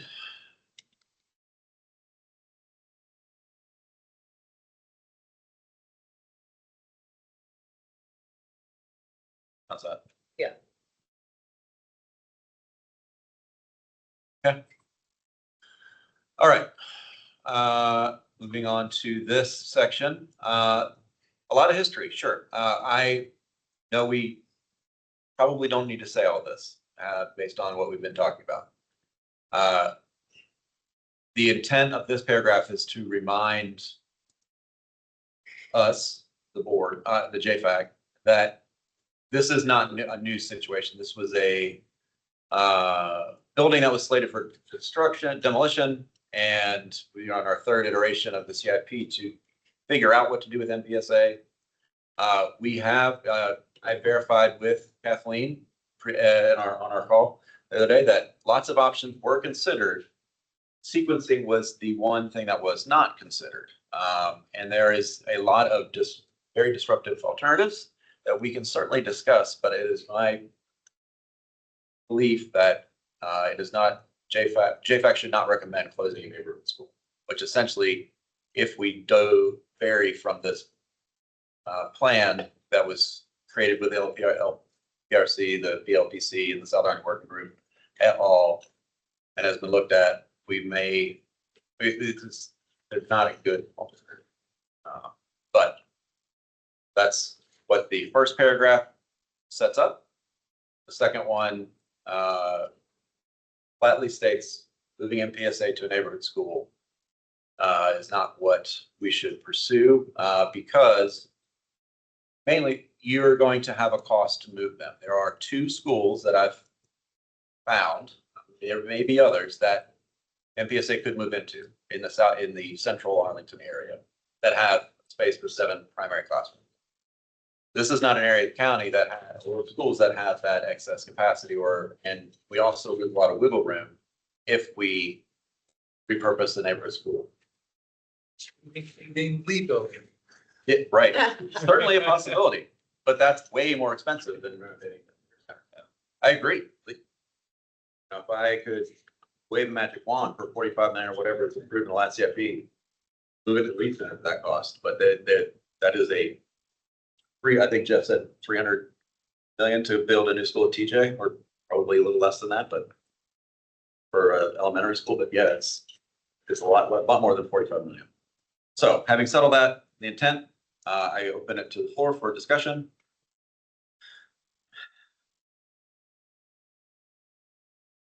Again, this is my newbie hat and not having paid 0 attention to this issue prior to the last month. So in the draft, in the direction where the board says, where the school board direction is to, where was that? Yeah, is what we're recommending. I guess the bottom line question is what we are saying and is what the board direction is saying 180 degrees separate. Are they the same or similar? Sadly, we just lost our board member, but you're talking about the draft CIP? Yeah. So the draft CIP is written so that they are directing the superintendent to propose a CIP that would relocate MPSA. So I think everyone's on the same page with closing Patrick Henry. Yes. The planned demolition is keeping it, blah, blah, blah. Then the proposed MPSA project in the fiscal year 2027 CIP should combine elements of option 1 and option 2 from the previous CIP. It was the high and middle option for ACC study. Address needs that qualify as major infrastructure, address safety and accessibility, and to extent possible within budget constraints, provide classroom and common space consistent with current ed specs. So it does not talk about, it talks about relocating MPSA, 1000%. It does not say to where. And in conversations I've had, the board has said, no one's talked about getting rid of that program. Getting rid of MPSA. No, I've never heard that. Getting rid of that option program. But the question is where it would go to. 1000%. And that's those, but that also now pits an option program against a neighborhood school, which was not the same thing that happened with 3 school moves in 2020 and 2022. I think McKinley, I got it. I got it.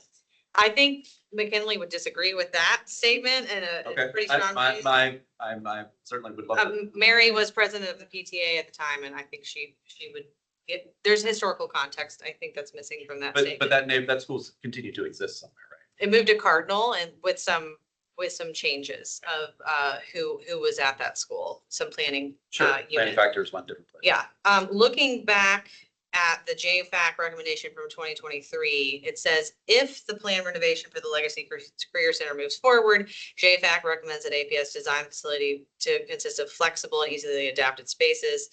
And then it says JFAC further recommends that school board consider ways to save costs on this project and evaluate alternative solutions. So, which was done. well, when? Because the school board voted in 2023 for the direction to only allow looking at the career center. So when did they explore other options? The message I received from the board on our conversation the other day was that the only thing that was missing was sequencing when looking at MPSA. Was there an open forum where schools were asked to pick? No, I don't think there was. But What do you mean schools were asked to pick? well, maybe that's not the right way to say that. Was there an opportunity given to the board to look at moving MPSA into neighborhood school? I think the answer is yes.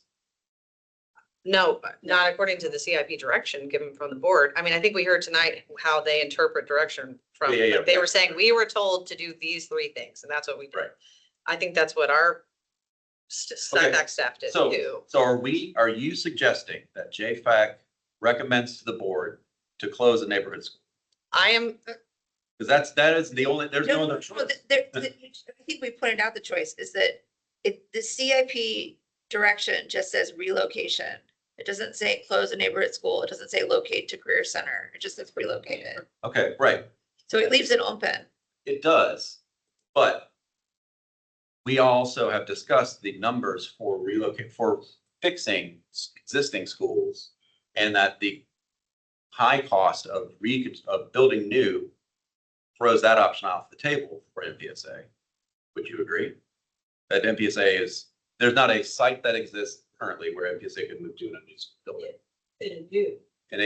That's, No, so I'm trying to figure out, No, right, so if it's not a neighborhood school, what would the? no, it would have to be a neighborhood school. Either a neighborhood school. That's or a my career point. center. Yeah, That's- it would have to be. I guess what I am saying is the previous board and staff evaluated multiple options. I have an issue with, because I don't Okay. think that that's true. That was based on a conversation we had on our. No, and Jeff, you may be able to clarify this a little bit. The previous board directed a very narrow set of options to be considered. That did not include relocating it off-site. Correct. So I believe what the school board is intending here is to say, before we finalize and follow what we've actually laid out as likely to begin in 26, let's make sure we've looked at all options, because we don't have enough round, and we want to make this best decision as we can. So I don't think it is at all JFAC's responsibility to say, move this there or that. Correct. There, Mhm. but to say, as we're seeing the school board's preliminary direction here, there's either something we vastly disagree with or not. Right. And then I think you'll get another couple bites of the apple here, because the CIP is months and months away, and there'll be lots of leading before that. And I think that's where I come out. I mean, I understand the issue, and I understand that relocation to neighborhood school is not what we want. But I think thinking about the direction, and do we think the direction, generally speaking, is the direction the right place or not, is how I would think about it. Right, so one of the things that they have in the draft CIP is operational cost savings that APS might realize if it elects to decrease seat capacity. I think, as I've tried to convey, I think today, I am concerned from a standpoint, and I think this kind of alludes to their being open to the conversation about when we look at capacity, we look at birth rates, and we look at the trends of the county, is elementary school seats, when we have a limited, like Mary was saying, it's $600 million to do major renovation or infrastructure if we needed to. Do we need to spend $45 million building more elementary seats? I think that's the conversation. I don't think there's a change in seat with it. So if the seat, sorry, the utilization of the Legacy Career Center building is to move the program as is into that site. There is also, you have to consider, depending on what numbers you have in front of your face, in your hand, could mean that it includes pre-K or not, and it could include middle school or not, that are part of the Montessori program. So I agree, capacity is an issue. We sort of talked about it a bunch in this previous, throughout the document. There is not, though, if a building currently holds X number, you could repurpose some of that building for other use and keep the numbers the same. Is that what you're trying to? No, I guess I'm saying this would, one of the things this would do if they renovate the Legacy Career Center, it would increase elementary seat capacity. Like that's part of the renovation program. You don't have to. That's supposedly been one of the benefits because there's it is wait lists. They can also turn the classrooms above the library back to the library. Yeah, there's no guarantee that it would, MPSA, the program there would grow or shrink. It's just moving it from this building to that building. And then program and academics can figure out the best use. And if we have, more elementary seats, that one thing that people have suggested is moving sixth grade to various elementary schools where there's space, where there's overcrowding. And that's something that. Well, I think one of the comments and one of the conversations, and I'm not pro against whatever, is moving the middle school from Gunston to provide more space for Gunston, which is overcrowded as a middle. I think the issues with that have been the programming, right? Band, choir, orchestra, theater, foreign languages. That's in their court. It's not mine. I'm just saying that was one of the things that is brought. Is that what you could do? But as I said, when we needed the space for Arlington Tech, that's why we took the space, the second floor of the library. The library, I don't know, is moving anytime soon. And we could modify the lease again and provide the second floor to the library. So, I mean, that's. Yeah. I mean, it doesn't have to increase seats. It could be moving, because I think right now they're. I guess the 550. Do we need the seats at all, period, full stop? And then do we need an increase in seats? I think is that, like, we talk a lot about fiscal responsibility and approaches, and I just am concerned that this may not be the fiscally responsible thing to do. Again, with the last board, we did look at multiple options, and we did look at not doing this and doing this.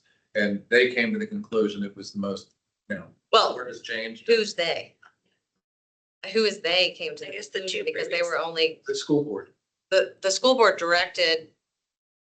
There were lots of conversations with administration and school boards. I'm not gonna, my brain banks have purged that a long time ago.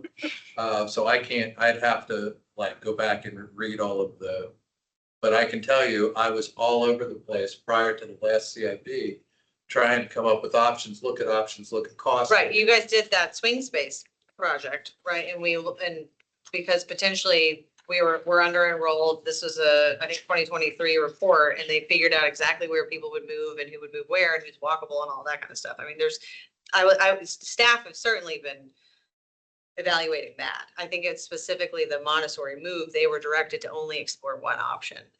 I think they looked at other things at the time, but I don't know. Yeah, and I'm not going to say who or what or where. That was not. Well, there's nothing publicly available for us to look at. No, but, I mean, there's not a lot of choices when you talk about tearing down Patrick. We're tearing down Patrick Henry. All right, Montessori. Where do you go? Like, there's not, there is existing buildings, there is repurposing existing buildings, and there's building a new building. And I am welcome to hear another option, but outside of those three, repurposing an existing building seems to be what the board has decided in previous SIPs as the most cost-effective use of taxpayer dollars for any program, and is also the least disruptive.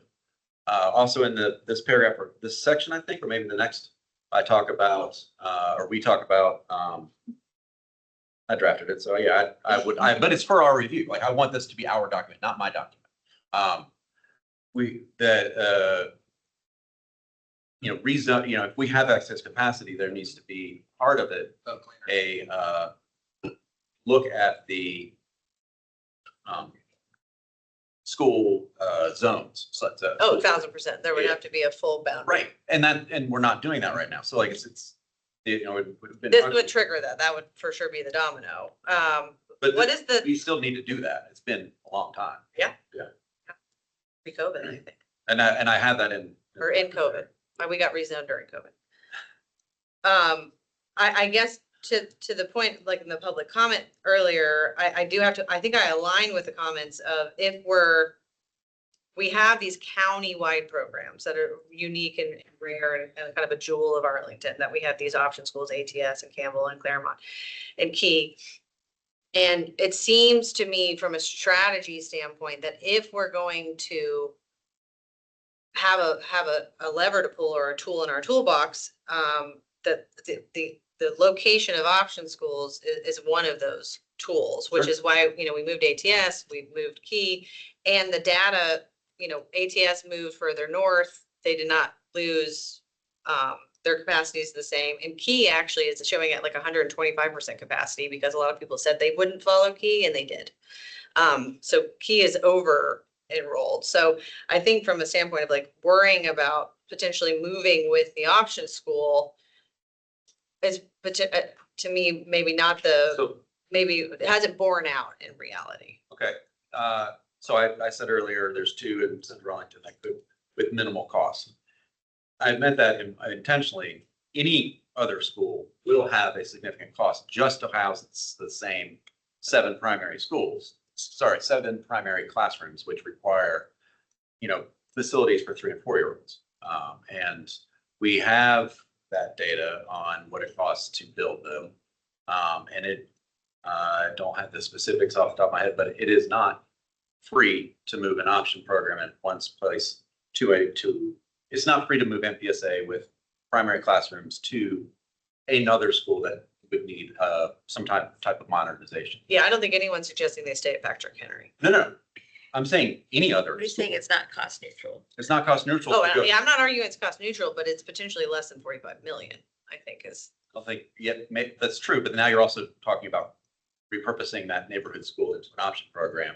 Yes. And displacing that neighborhood school. Well, just like we just did a swing And now you're gonna have study empty potentially about what's the empty building, the Legacy Career Center? Yeah. Well, I mean, yes, potentially we're gonna have, I don't think it's an and or conversation. I think based on our enrollment data, we may have to close a neighborhood school regardless. So I think so. That's possible. So at this point, I don't think, I'm the only one talking. So I want to hear what everybody else thinks about the sentence about do not support repurposing a neighborhood school. If we had,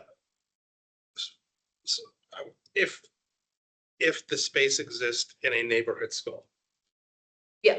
Then it would seem, from my perspective, foolish not to use the space.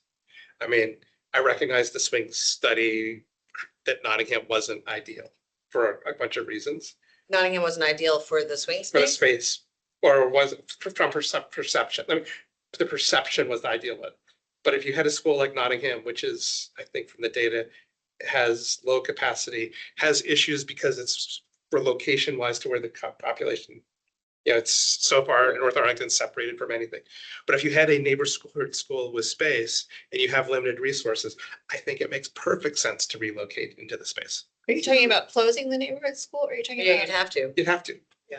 And I don't have a problem with it. I mean. Well, you would be repurposing. You're repurposing. So repurposing the 2 schools that I'm aware of, and please, anyone correct me if there is others, are H. Hoffman, Boston, and Drew.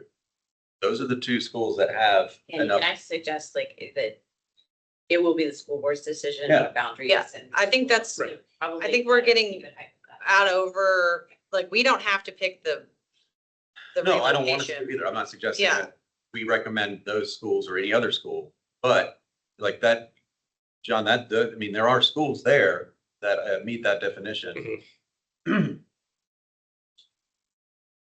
It still throws the career center site into flux. 1000%. It sounds like, And anything you move into there, it's gonna be a change of use, which we're gonna have to do the 25 million renovation of that anyway, just to bring it up to current codes and standards, to add the sprinklers to it. The only thing you're not doing, no matter what you move in there, is, well, it probably will end up having to be some kind of elementary because of the way the site works and the use permit and the way we have that set up, because that was the promise made to the community. And you really can't drop off 2 buildings worth of secondary kids at the same time. So you would have to change start times. The way that worked was because you had elementary and secondary. So. sure, I mean, start times are flexible, like HB has a different start time Yeah, they start. than the other, like, North Arlington, middle schools. But anyway. I guess I mean, what do y'all? I feel like we're getting into the weeds a little bit here.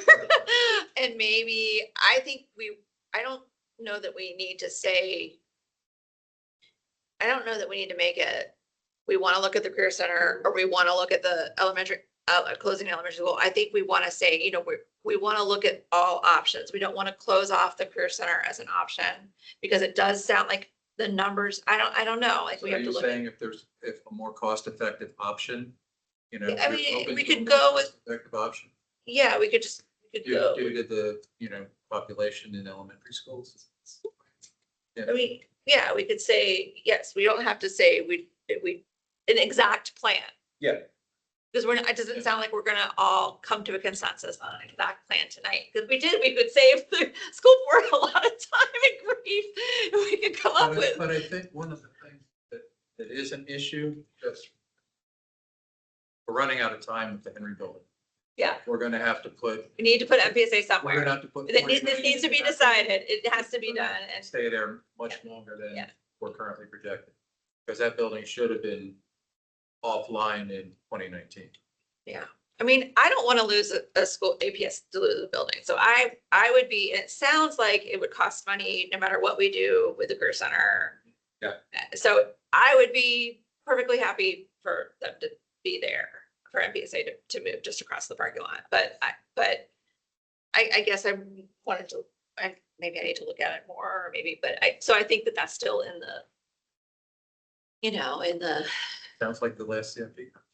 Yeah. Yeah. Right. And to Jeff's point, the long-range facility condition report showed that without anything changing at the career center building, 4.8 million was needed by 28 and 33 million at 33, which is not far from the total that's already allocated. I mean, that's with it being used, right? That's with it just being as it is right now. If it was to stay that way, of course it isn't. That's 38 million that's going to have to be spent out of CMM or whatever budget, part of the operating budget.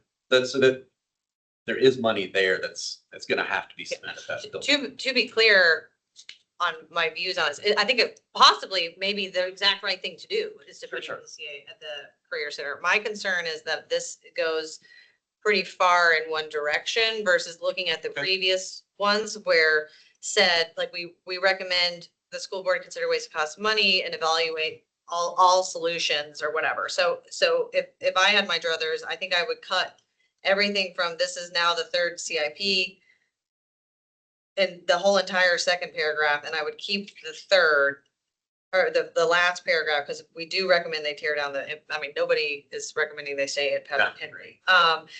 So that is. All right, we need to rewrite that paragraph, and I agree with what you're saying. Yeah, I would just cut from this is now the third CIP cycle to, or maybe keep that sentence and cut the one after a previous boards and staff evaluated, because I can't find any public data to support that, and down and cut it all the way to relocating MPSA outside the career center site. I just think we're planting too hard of a flag in the sand. That's not the right analogy. If there is a more cost-effective option, other, Yeah, like it was just written in one sentence, JFAC further recommends the school board consider ways to save costs on this project and evaluate alternative solutions. We could say all solutions if we feel like alternative is too like one way or the other.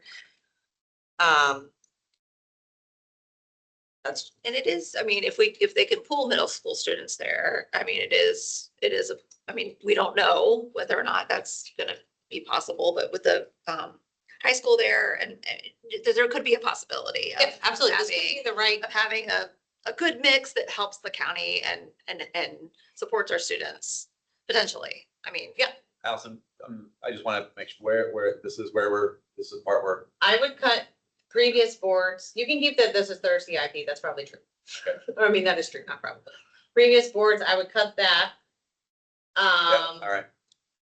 And I would cut the next, This is, well, I mean, you can this keep needs that. to That's stay. also true. That is true. But- This is, I just added this sentence based on our. Put a period at the end of working. Yep, thank you. Oh, should not show, consider it. What, where? APS show, consider it. Show, yes, all right. Show. That's type fast. Should. Consider. Oh, I thought I was gonna. And then I would just delete everything that's down there. I agree with these two sentences. I'm just going slowly. No, you're fine. While some, Yeah, I would, I think this is accurate, though. This You're is, limiting yourself to South Arlington. I'm not. I'm saying there are only two that have the physical capacity. In South Arlington. There are some in South Arlington that have the physical capacity. Why? Okay, so, all right, you're right, you're right. I'm not on. Yeah. I'm gonna go obviously- virtual for the rest. Sounds good. Thank you. I would actually. You're not supposed to. With that first two That's sentences, my bad. I would keep it really short. Yeah, I would keep it really short. I'm just Yeah. looking at the last. I would stop, I would kill everything after the third line, period. And I think this sentence is good to keep because we are seeing the housing units predominantly are along the metro corridors, including the, whatever the Amazon area. Okay, then the last sentence I think needs to go, otherwise it's fine. Yep, well, based on what the Columbia presidents recently said, and I think it's important to consider the Columbia Pike corridor with its empty buildings already, that this does, how do we say this? Not moving MPSA into that site would create,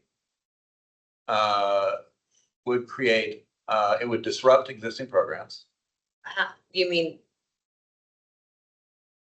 What do you mean by existing? It would, well, how about this? Relocating MPSA outside it would change. I like that. Would. And by programs, do you mean? Hold on. Would change.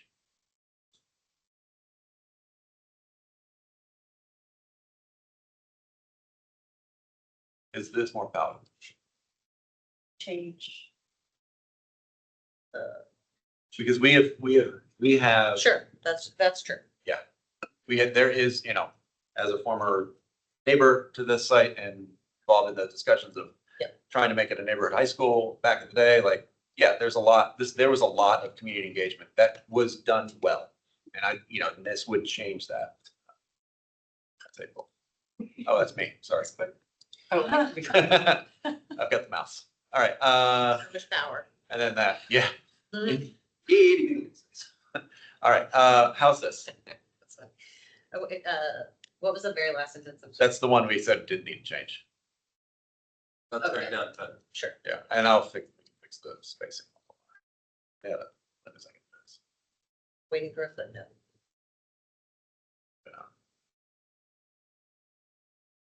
it looks like a lot of space, but I think It it's. is. I think It's just it's the the page. footnote. Okay, moving on. This is potentially not needed because of what we just did in the previous paragraph. This is true. This is true. This is true. I think say issue this is, I think Natalie, not to speak for you, but, and also how I read it, this is where we started feeling like an advocacy moment. This was honestly, if That's, there was. that's yeah, correct. Okay. It was not intended. It was more just to talk about the precinct because that site had so much input and was done well. And we had Yeah, talked. I think you said that in the paragraph. Yeah, that's fine. That's Yeah, why I'm no, like, maybe we need Yeah, to delete totally it. I would understand. just delete this whole section, honestly, and also just looking if we're supposed to kind of be following along with the draft CIP that we're giving. It's just not something that they even address. This sentence, we talked about, and may be worth considering. I don't think we need this anymore either. Nice.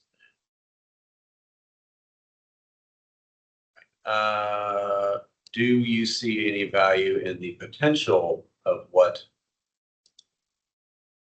it could be with the green space usage? John? You're my parks guy. Yeah, I, because it's so separate from the CIP issue, I wouldn't include it. Okay, all right, that's fine. I'm They not don't married, say like anything. I said, I started this. This was a place to start from. I'm not married to anything on here. Okay. Yeah, I think this is fair. The very last sentence is just an odd kind of aside to me. Oh, so that's, I was thinking more of the holistic site use of the career center. Whatever, let's just say generic school goes into the career center site.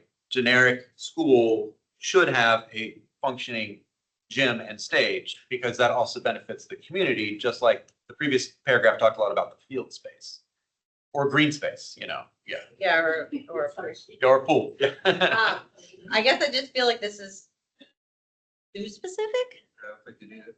Okay. It's not responding to anything that the board wrote. Cool.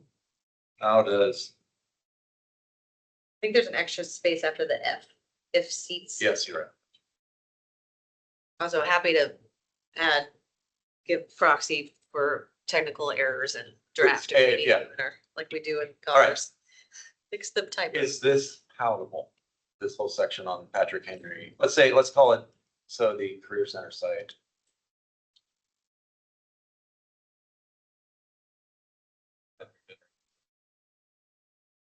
Yeah. I went back and forth on how to name these two sections.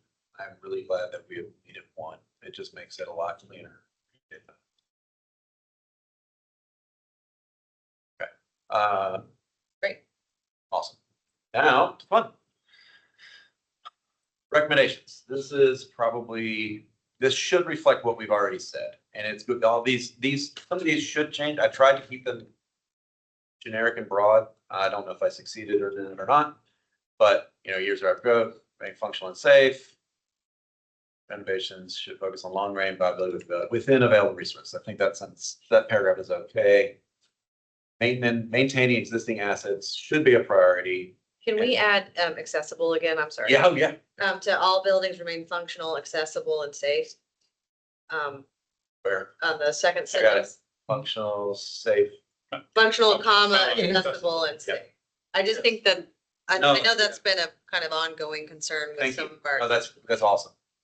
Safe and enterprise. Okay. All right, first recommendation, maintaining assets, you gotta preserve what we have. Let's make sure that they continue to exist and are refurbished for long-term use. I think that's in keeping with what the draft CIP has for the 5 deep dives. And acknowledges that wherever MPSA goes will have to be a functional building as well, right?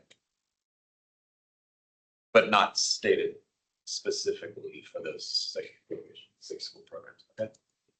All right, capacity utilization of the line should be reconsidered with the goal of sustaining between 80 to 90. Then that's using the, Should we say best practices there? Probably good. I like that, with the goal of, With the goal of sustaining best practice or utilization levels of best practices or something, just to leave it a little bit more vague. So I don't know what the actual, but I think it's like 90. that's not me. Because all varies by location, the city should maintain flexibility and avoid accidental future options. This goes back to selling schools for $1. Yeah. Great. Okay. And then obviously bond utilization and keeping that below 10% is alluded to here, which is always a priority and a important thing. We should change this one. I would just note to re-edit it to me, just wrote. Yeah. Steven did. Well, we talk about, what's the fourth one say? Yeah, you're right. Let's look at this one, see if this one could be better rewritten. Yeah, this one, I had pretty big concerns about So saying. you like this one better? Let's rewrite this one then. Yeah, they both are talking about the same place and things, I think. Relocating to, Yeah, two, I'm really on board with. Three, yeah, that's what we're working on. okay, sorry.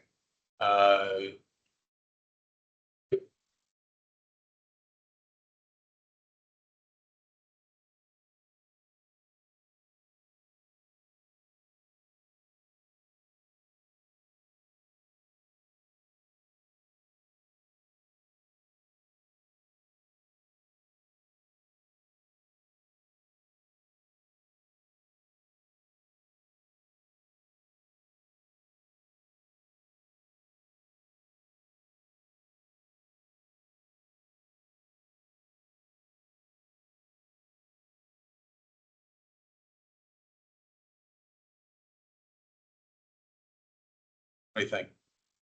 That can still considered. I think, Should be that to consider, yeah. should no, be- consider, I think is right. It's the first sentence.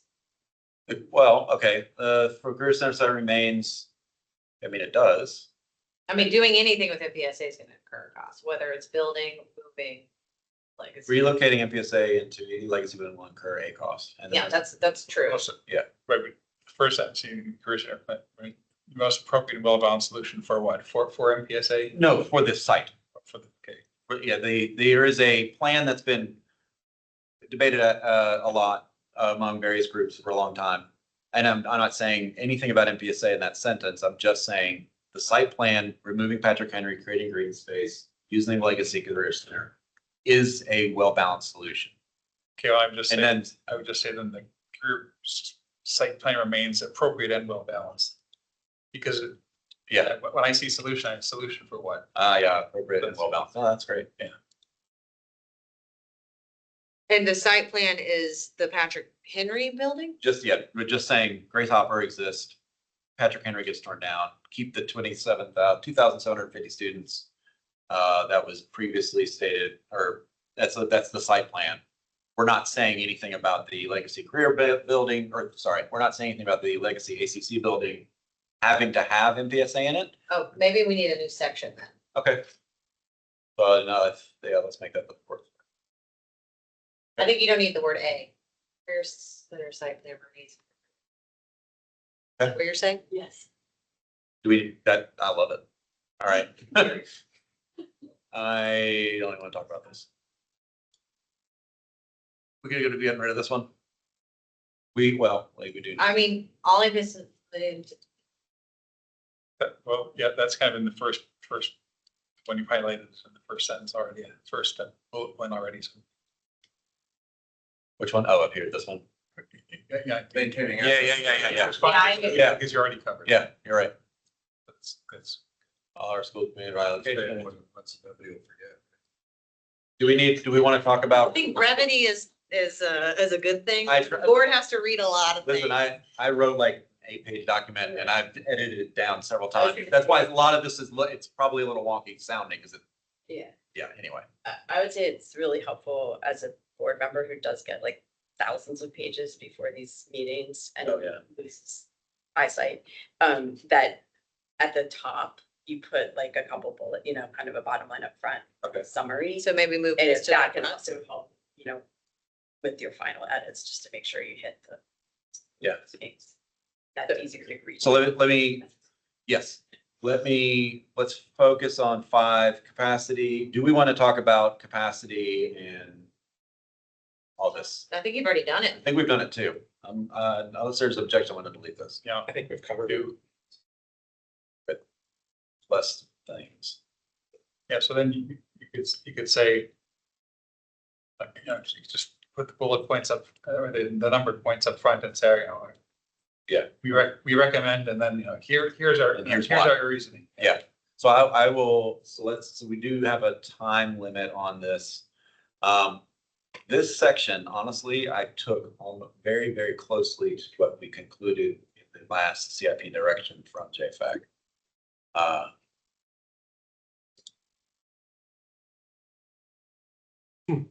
Probably April. Yeah, It's April. I love all of this. Yeah. This is just wrapping it up. We got so what I'm going to do based on this last conversation and Susan's recommendation, this is going to get condensed. I'm gonna have like one sentence for each of these 4 things and put it in at the beginning. I mean, honestly, I think you just copy and paste that whole section, move to the front. All right. I think it's What, fine after as the is. executive summary? No, I would bring all of the recommendations for CIP guidance. I'd put that at the very tippy top. And then just copy paste what you have. And then the rest of it is your kind of appendix to support your argument.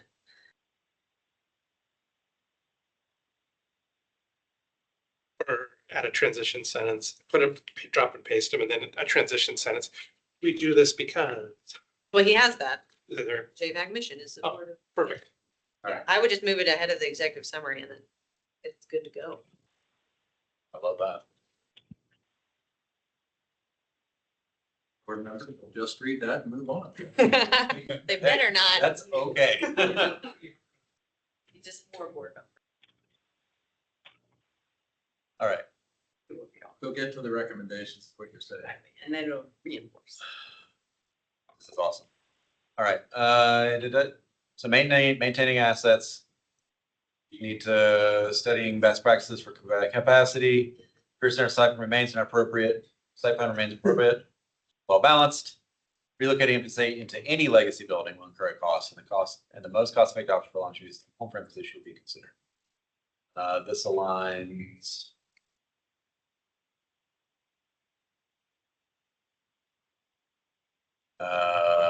Okay, let me change the sentence a little bit. This time, How about a long-term vision for the program? I mean, we're trying to argue for ways to keep it, right?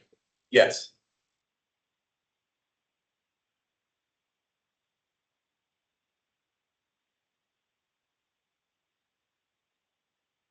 Is that good? I think you can take out that is central, That is, like the whole, just that it ended at the Well- program, because we want to maintain a long-term vision for the program. Like nobody's arguing for MPSA to go away. yeah. Long-term program that is. You don't need it, just stop the program, I heard. All right. Oh, did you get it? Words kind of gotten out that we're ready for public comment. All right, yeah, fine. Okay, so for this agenda item, now that we've edited this document, yes, Kurt. No. Now that we've edited, do I have a motion to, yes, Allison? I make a motion. Motion Adopt to the- Adopt the letter as written? Second. Oh, can I say something like, staff are allowed to make technical corrections Yes. to the document? Yes, Like you have to send it with any mistake. I did consult with various staff members. No, I'm saying if there's like a misspelling in it, Yeah, I don't want you to feel like you have to send it as it is, because this is what we adopted. Okay, so let's see. So I make a motion to adopt the letter and allow staff to make technical corrections or On errors. substantive changes. Correct. Yeah, second. All those in favor? Aye. Aye. Those online? You're still paying attention? Thank you, Peter. I think they're Might not. just be April. Yeah, just April. That's fine. The motion, so I'm here too. Sorry, I was. do you approve, April? Yes.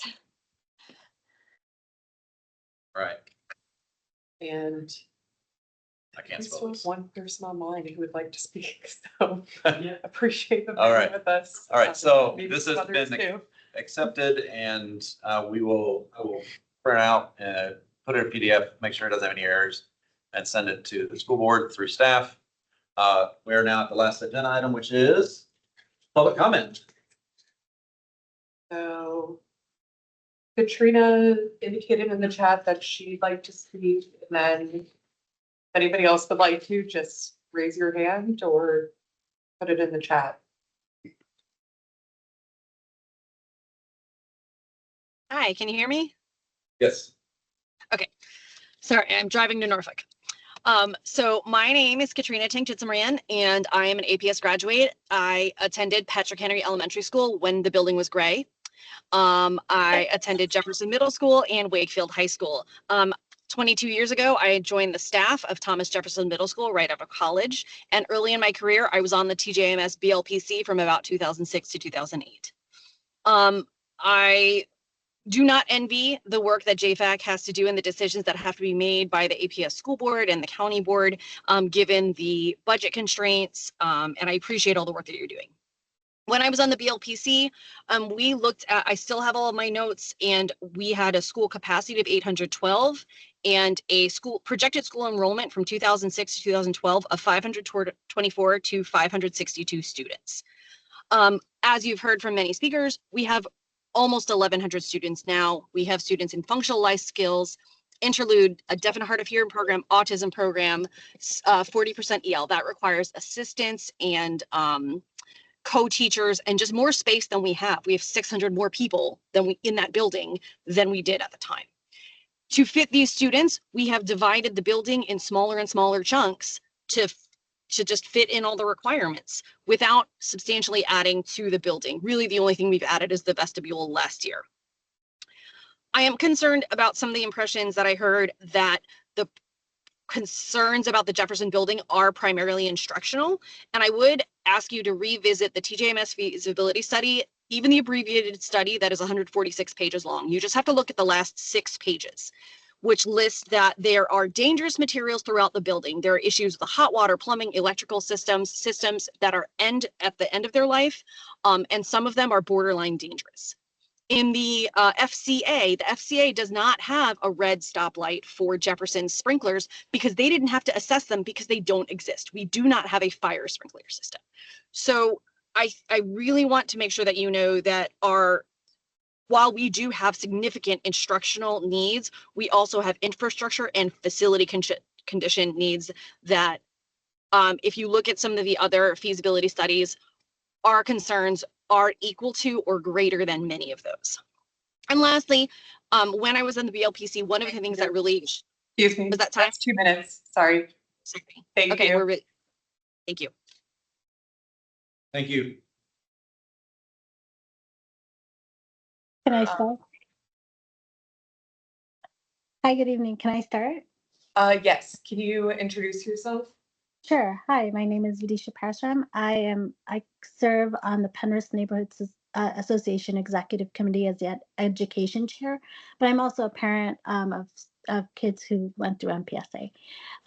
So the Penrith Neighborhood Association Executive Committee wants to reiterate our support for the previously approved CIP as the most cost-effective option that enhances our Penrose community. We were integral participants in the BLPC RC discussions prior to the approval of the FY 2025 to 34 CIP to construct the Grace Hopper site, demolish the current MPSA building, renovate the ACC campus, and create a green space in the current MPSA location. We support the approval of the FY 2025 to 34 CIP project funding, and we just want to reiterate that the current MPSA building is one of the oldest building in the APS fleet, as you all noted tonight. It has to be demolished. And in the last 2 years, the building has suffered from mold outbreaks, classrooms have been shut down, and they have had low-level lead in their drinking water in the kitchen faucets.